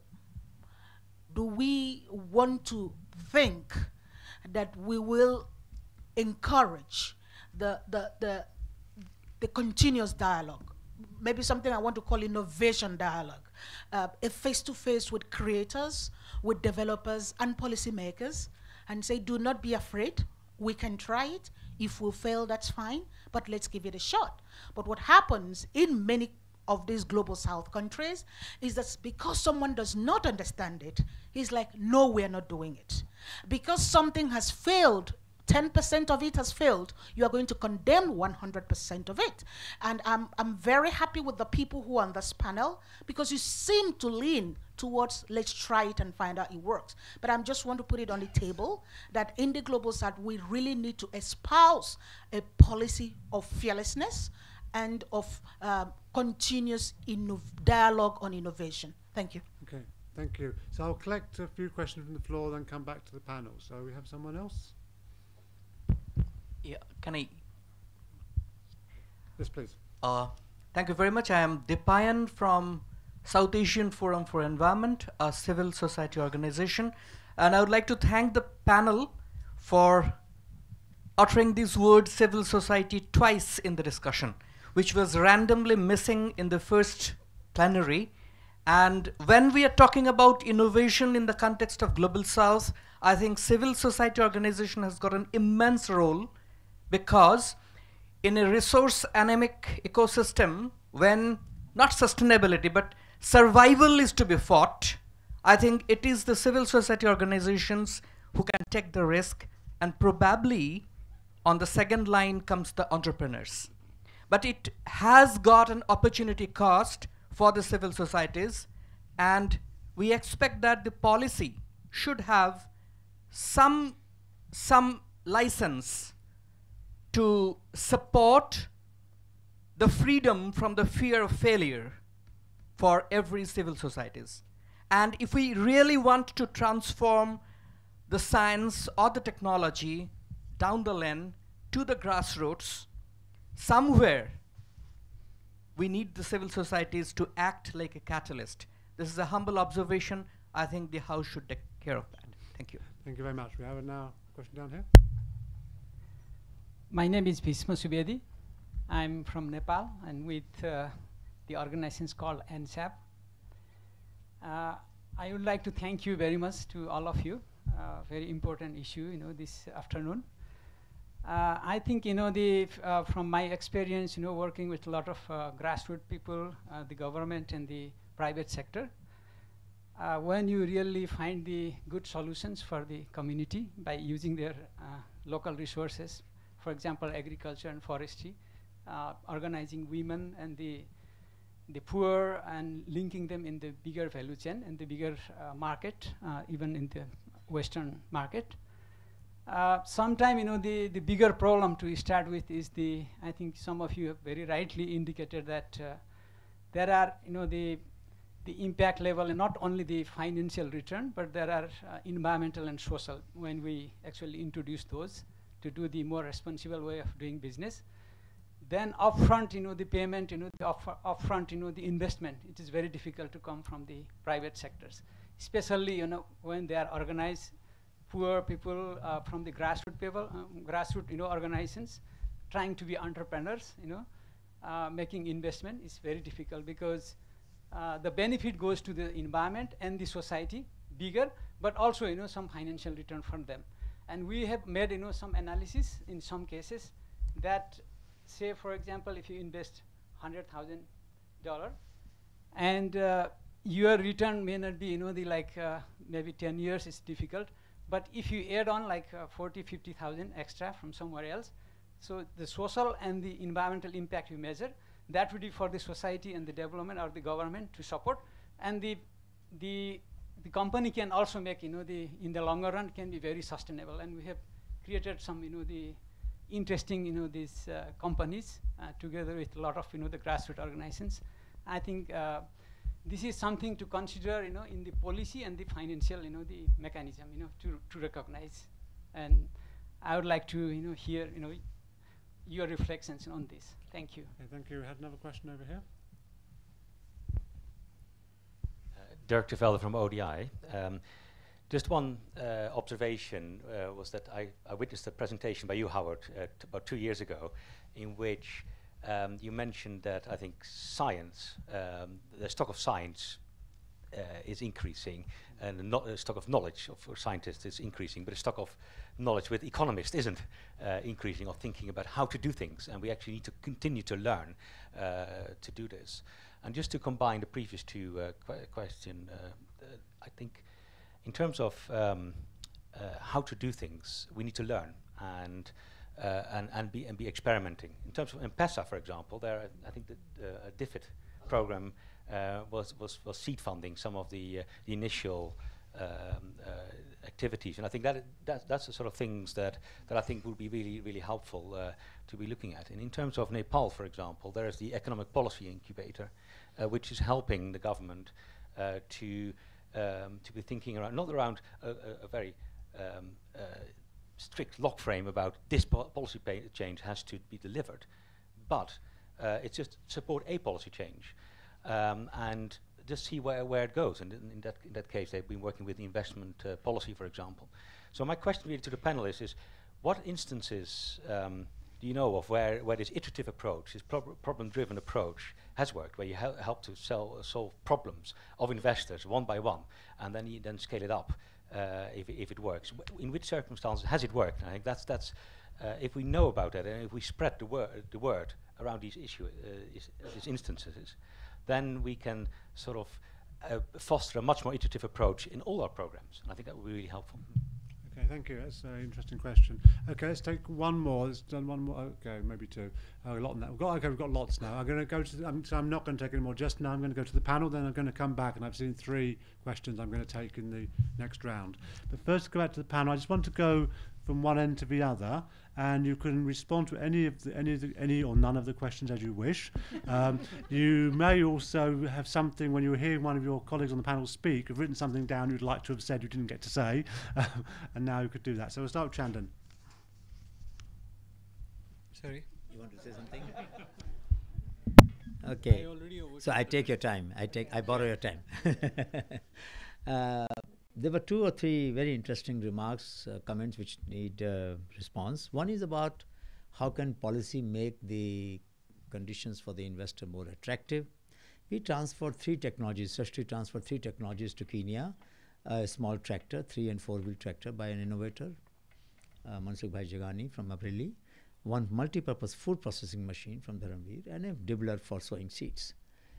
And when we did the testing, improvement and all of that, a stage came in last October, before we closed the project in this March, that there were no standards created for local manufacture. Now, nobody will invest in this technology if there are no standards, because if there's no standard, there'll be no approval, no regulatory approval. If there's no regulatory approval, then you cannot manufacture it, you cannot get import license for components and whatever. And if you do not get regulatory approval, the banks will not give loan against it. So it's so critical. The transport authority will not register it, so you can't drive it on the road. Or for all of that, Kenya Bureau of Standards did something remarkable. They set up a joint committee with JKUAT, Jomo Kenyatta University of Agriculture Technology. In 3 months, just a few days back, I was there on last week. In 3 months, they created the standards. They invited all the stakeholders. They got the tractor there. They asked them to critique each comma and full stop of the standards and got it approved. Now, I couldn't get it done in India so long, okay? But Kenya did it. So the policy intervention of creating standards for innovative products is the fundamental requirement for any scaling up that you want to do anywhere. And I think that must get attention. We must flag it. The role of standards in scaling innovations and getting them financed has not been appropriately appreciated. Even literature has not talked much about it, but we must talk about it because that's very critical. The second thing that I want to say about is when you talked about knowledge about science is increasing, but scientists' knowledge about economy is not increasing. I think that's a very interesting point. It is true that many times what we call as technologies are actually hypotheses or proof of concepts. And when you go in agriculture and food area, you really need to have scaled it up through on-farm trials under large variable soils and climatic conditions. The opportunity for such trials for civil society innovation is limited. Government-induced technologies, lot of innovation. Green revolution became possible. There were varieties. They were tested all over. They got diffused. But farmers bred variety. In fact, yesterday it was very happy that Secretary of Agriculture announced in the presence of President that there will be an agreement very soon between NIF, National Innovation Foundation, and Protection of Plant Variety and Farmers' Right Authority. First, it took us so long, 18 years, to get this partnership going. But without this partnership, you cannot diffuse farmers' varieties, farmer-bred varieties. It's very important. Some agency has to say, okay, go ahead. Only then the state government will make recommendations to the farmers for buying the seed of that variety and growing it. So therefore, the regulatory approvals, regulatory sanctions for diffusing innovations is so important. And unfortunately, our regulators live in an era when they always thought that local innovations are not good enough. The ones by the large corporations are very good, and they're biased toward that. Last point I want to mention is that the more diverse innovations emerge, the more resilience and agility we will have to have in a policy system. You cannot create policy for every single segment or sector. Obviously not. So you need to create platforms, you need to create frameworks in which local authorities are empowered. China has done very well in this regard, I must say that, much better than us. There, the provincial authority and the district county authority can directly support innovation. Unlike our country, where central government authorities and agencies are far more effective than the state, and the district agencies have very little role.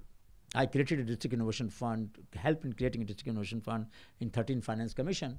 Didn't work so well because we did not create enough empowering framework. So I think we need to create, this is a lesson China teaches us, that if you can create provincial and district county level authorities to have flexibility to support innovations, invest in them, buy them, not go through the central procurement route.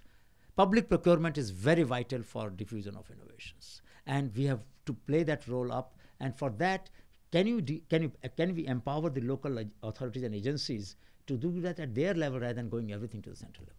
Thank you.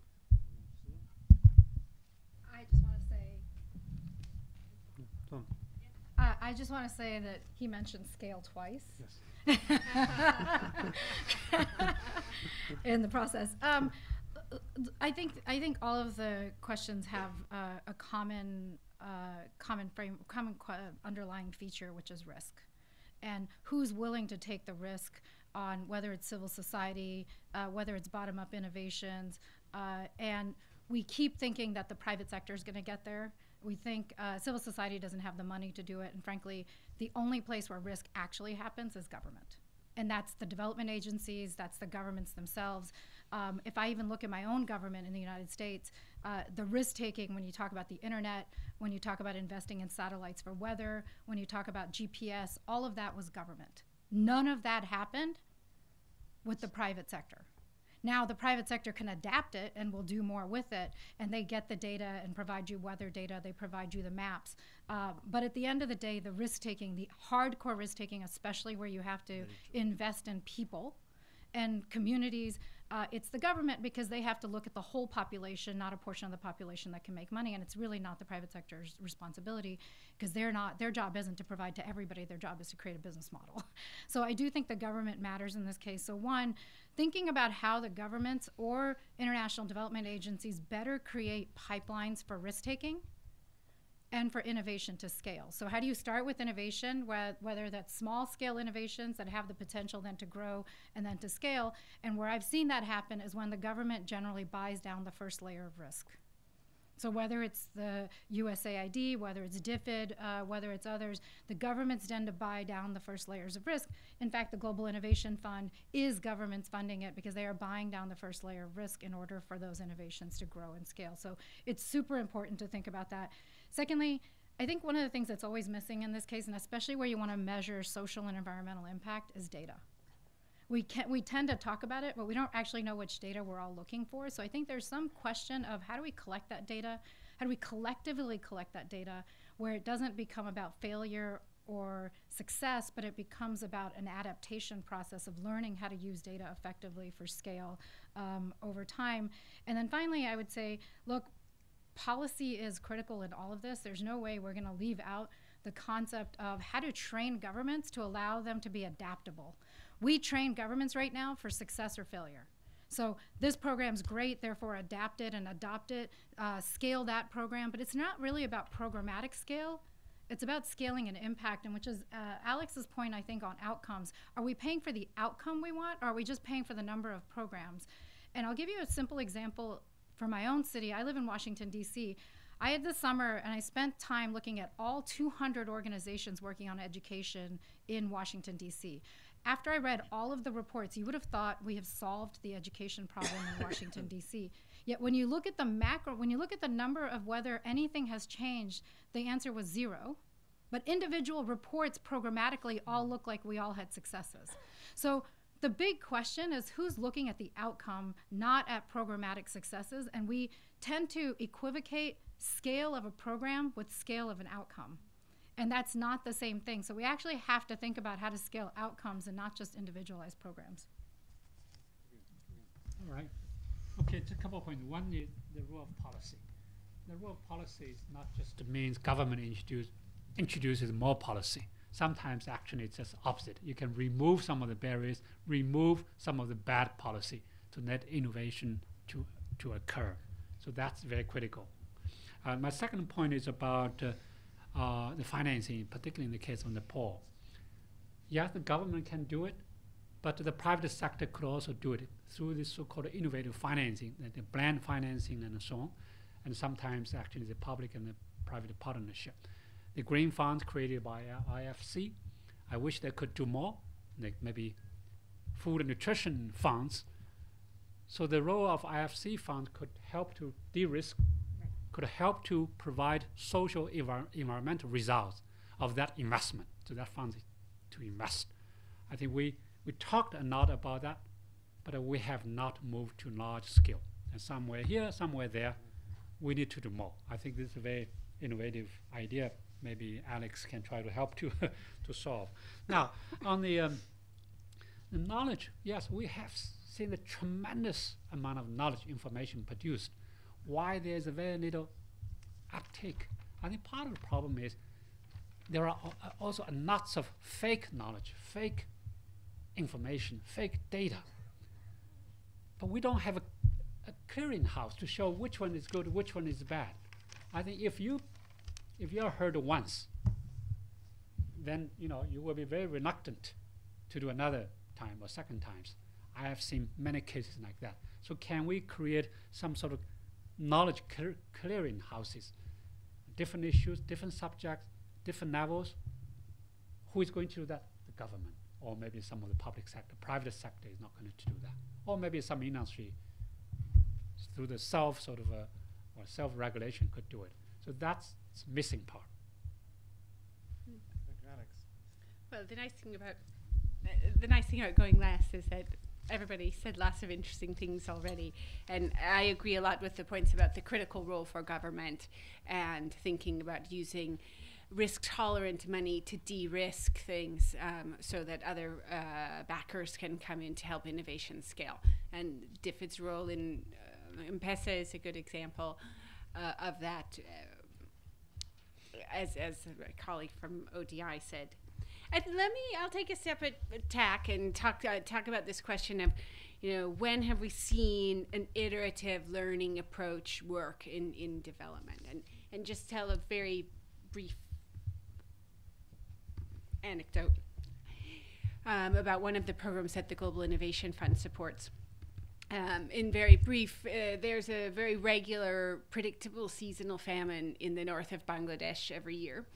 And the landless poor during that period of time have a hungry season. And this is a phenomenon we see in many parts of the world. And the traditional Bangladeshi government response to that is emergency food aid delivered to that region.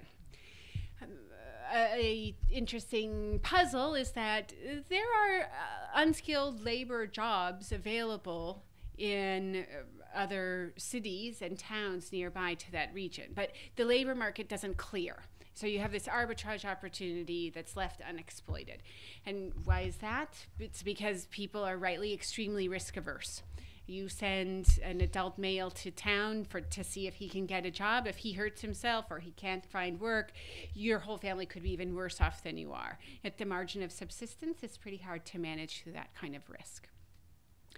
The Global Innovation Fund was approached by a group who had actually done an experiment earlier, funded by others, where they looked at the possibility of offering basically loans to these landless laborers to go and see if they could match themselves to a job during this hungry season. And it's essentially an insurance product where insurance markets and credit markets are missing.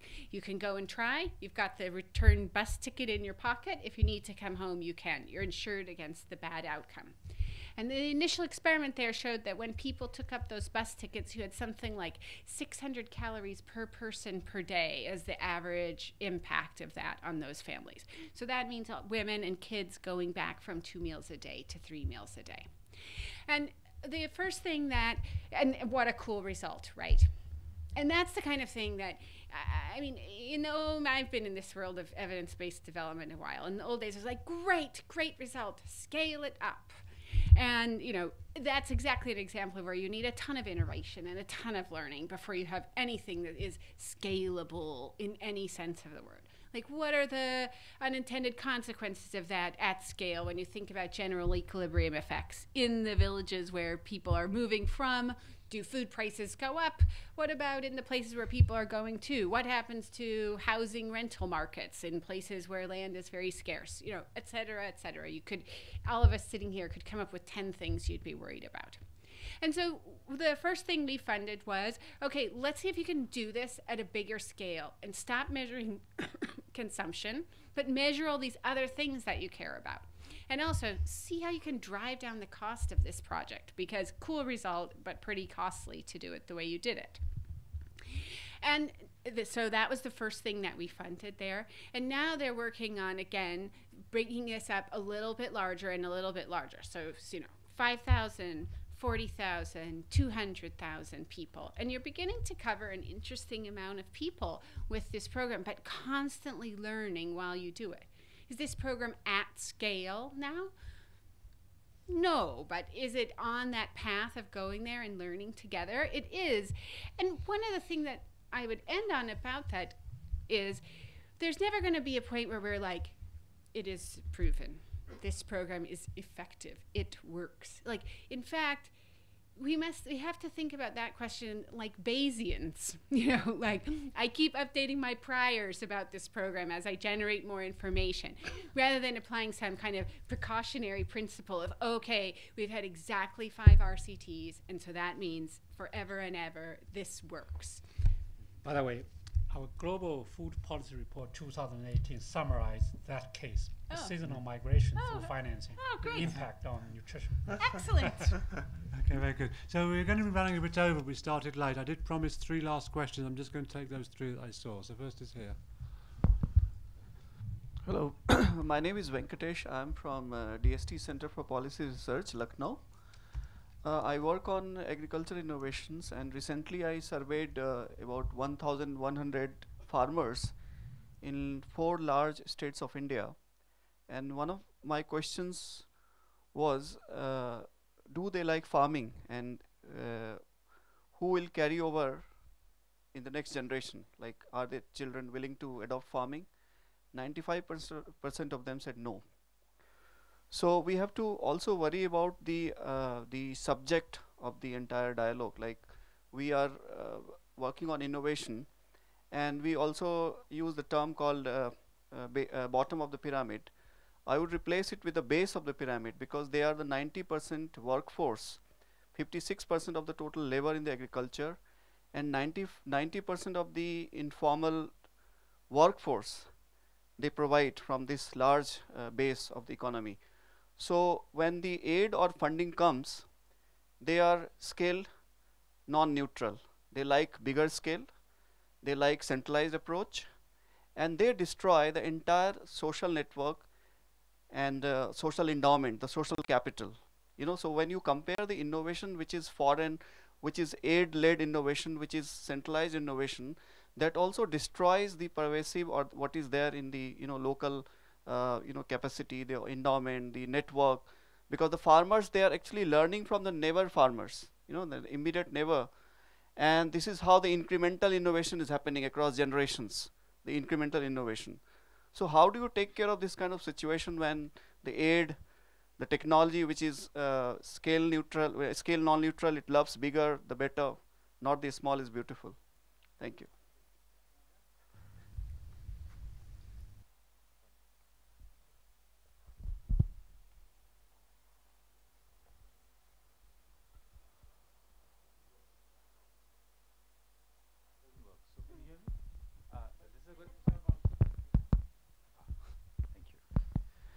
This is a question for Chandan. First, I'll start with the comment that you shouldn't be so pessimistic about the financial world not having innovations. I can think of at least 3 Nobels which are directly connected to finances. In fact, finances sometimes are so innovative that they come close to destroying the world. So don't be so pessimistic. So that's one thing. But the question relates to the example you were providing, which is that you were providing essentially capital to some salt pan farmers in the Rann of Kutch. Now that is a very, very interesting example, because the Rann of Kutch used to be forest land earlier on, 2,000 years ago, and then it's a mud. It's basically salt mud flat now. Okay. Now, the question is that how do a financial institution, how does a financial institution, it can be the Yes Bank, maybe you can share some insight about other financial institutions in India or abroad, how they evaluate these things, understand in this day and age how to invest. The reason why I'm asking is, in general, it's well known that it's a bad idea to kind of pump out groundwater. Whether it's salt water or fresh water particularly bad, but salt water, especially if you're doing it at large scale in order to do something like salt panning. So help us understand, how does Yes Bank or maybe other players in this field, how do they evaluate? Because this is not going to go to the kind of environmental system, because it's small scale. So it doesn't, prima facie doesn't have an environmental impact. But if you have 100,000 farmers doing this, then the whole shelf might collapse into the sea. Right? So how do you go about this?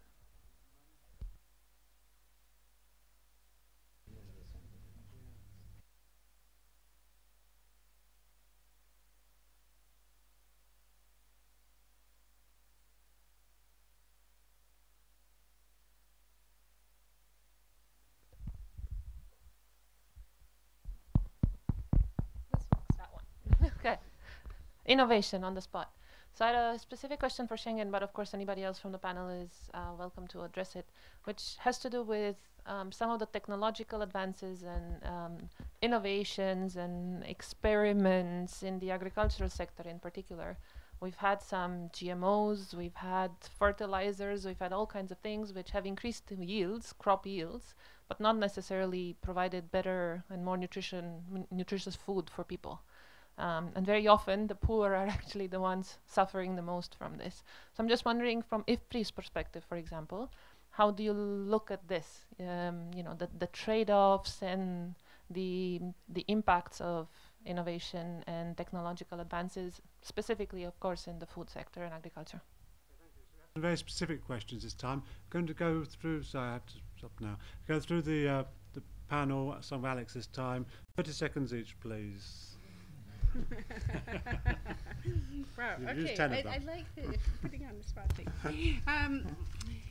I guess I would like to make the point that I think it's appropriate in some sense that the local government in India or other contexts like that is risk averse and has many, in some ways it can feel like barriers to experimentation. It's really important that people are held closely accountable to their local taxpayers and that we have both those circles of accountability there.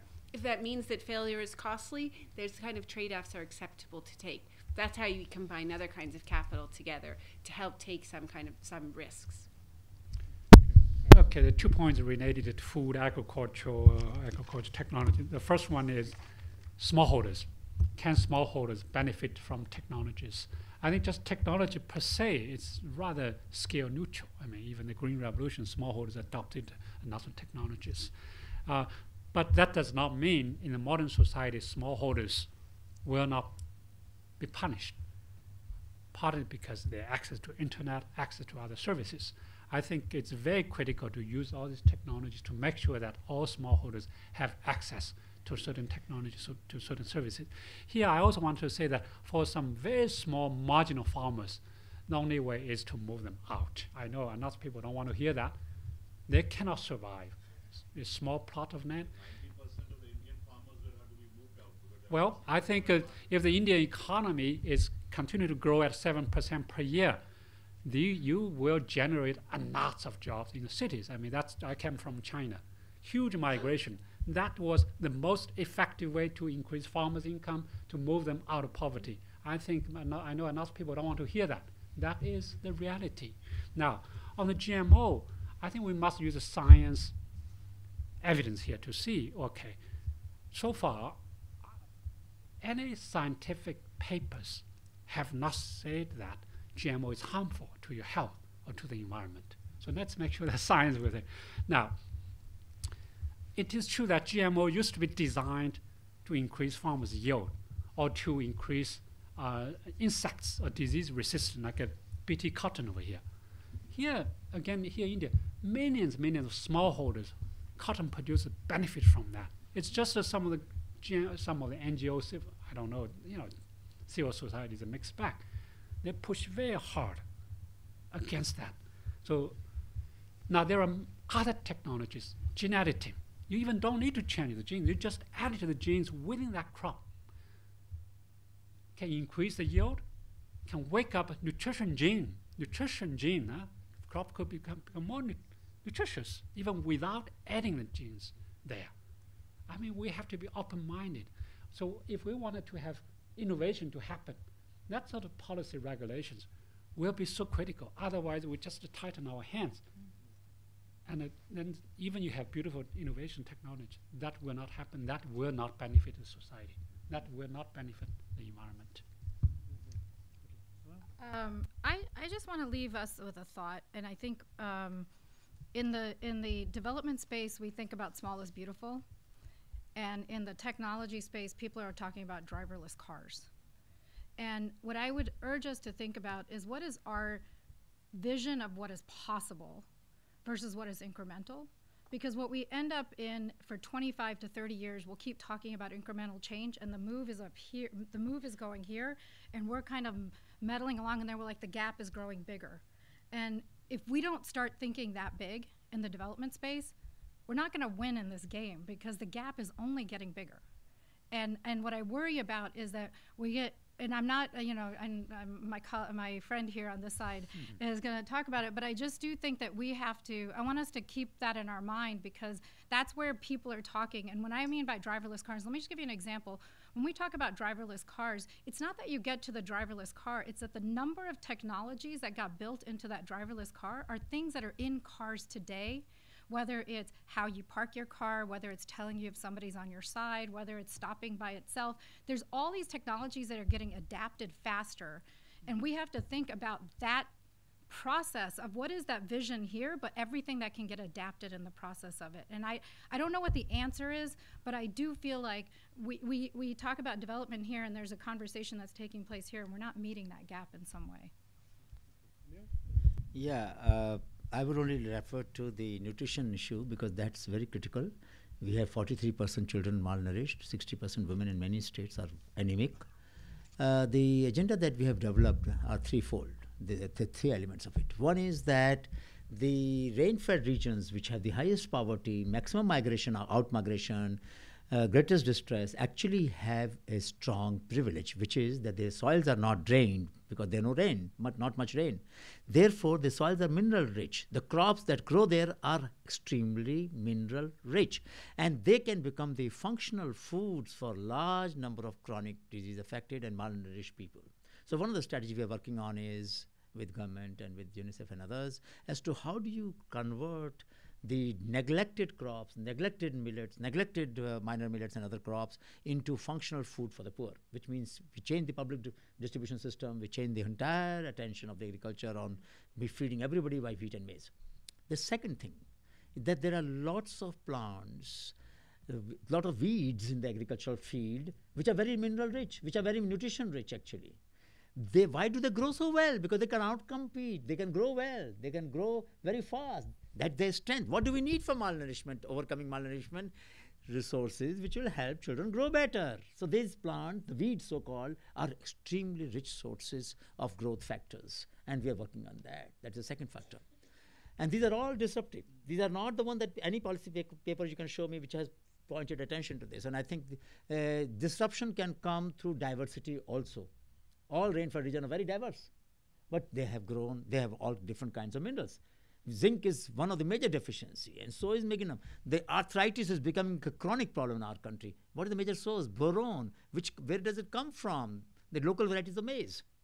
So there is a resurrection possible for agrobiodiversity. Anamika did her thesis in Eastern India and found very good economy of knowledge by women who have so much exchange going on about weeds. So I think we need to bring women's knowledge about weeds. We need to bring about rain-fed region people who are extremely good in terms of recognizing the value of the soil which are not drained and mineral rich. And third is the livestock, which has the highest poverty round effect, which has the least skewness in distribution of any livelihood support. Land is skewed, livestock is much less skewed.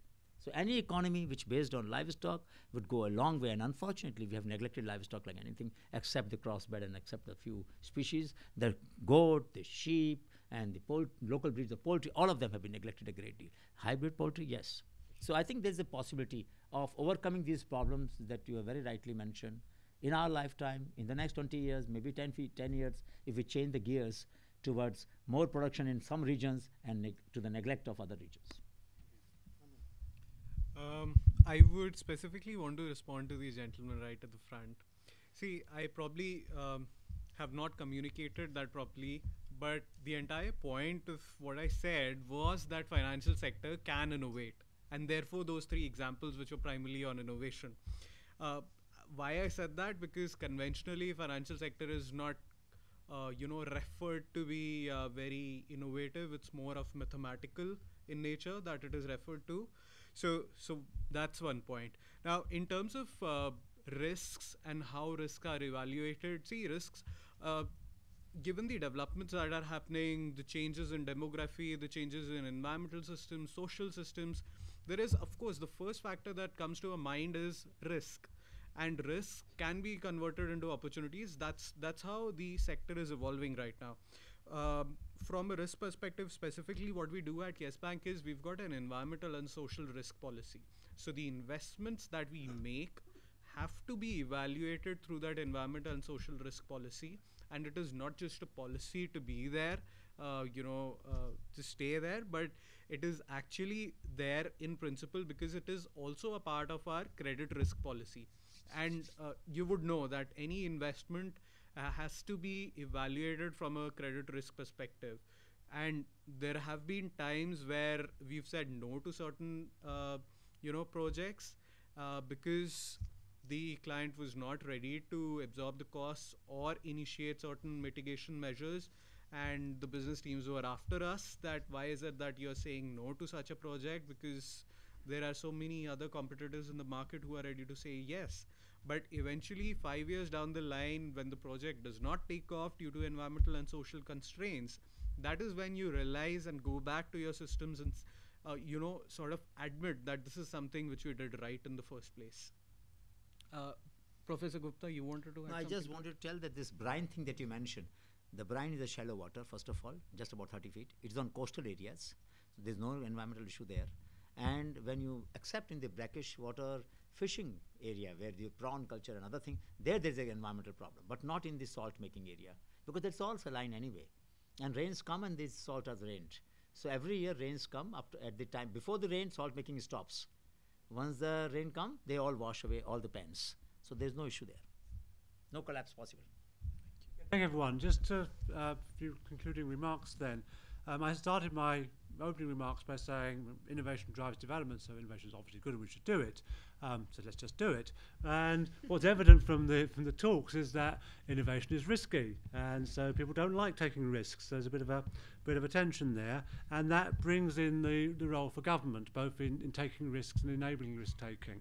And the things that have emerged that have struck me, I'm sure there are others I've not noticed so strongly, are that basically risk taking is a public good, and that agencies should be financing, government should be financing basically risk taking, but taking the risk out basically for individuals and households and companies and so on, so they can invest in what are risky activities. And that they also, the point came out in Shengen's comments on GMOs, they should not prohibit risk-taking, seeking activities. Shouldn't stop people doing things because they're risky, because you think, oh, that's risky, you shouldn't do that. You have to try things out, even though you think there may be risks involved. And then the second main point, so one is there's risk, and the second is the problem of going to scale, which is a real problem, and it's a huge issue in the background I have in the last several years working in impact evaluation, that people love trying out new things and no one really cares about taking it to scale if it works or not. And that's a shame. But what we do know, for when it has been tried, is that there are many, many cases of things not being taken to scale successfully. Things work at a small scale, don't seem to work at large scale, and we need to understand better why. And I think that's a key challenge. We heard a very good point about standards, so there need to be standards for people actually to be able to adopt things. I think that's an excellent point. But more generally, we don't understand properly what are the problems in going to scale, and I think that's a challenge for researchers to pick up that as a research agenda. So thank you all for coming to this session. I hope you found it interesting and useful as I did, and thank you once again to our speakers, and we'll see you all tomorrow morning. I'm not sure what time, but I'm sure you know, so we'll see you there. Oh, 10, 9, 8. Do I have 8? No, 9. Thank you.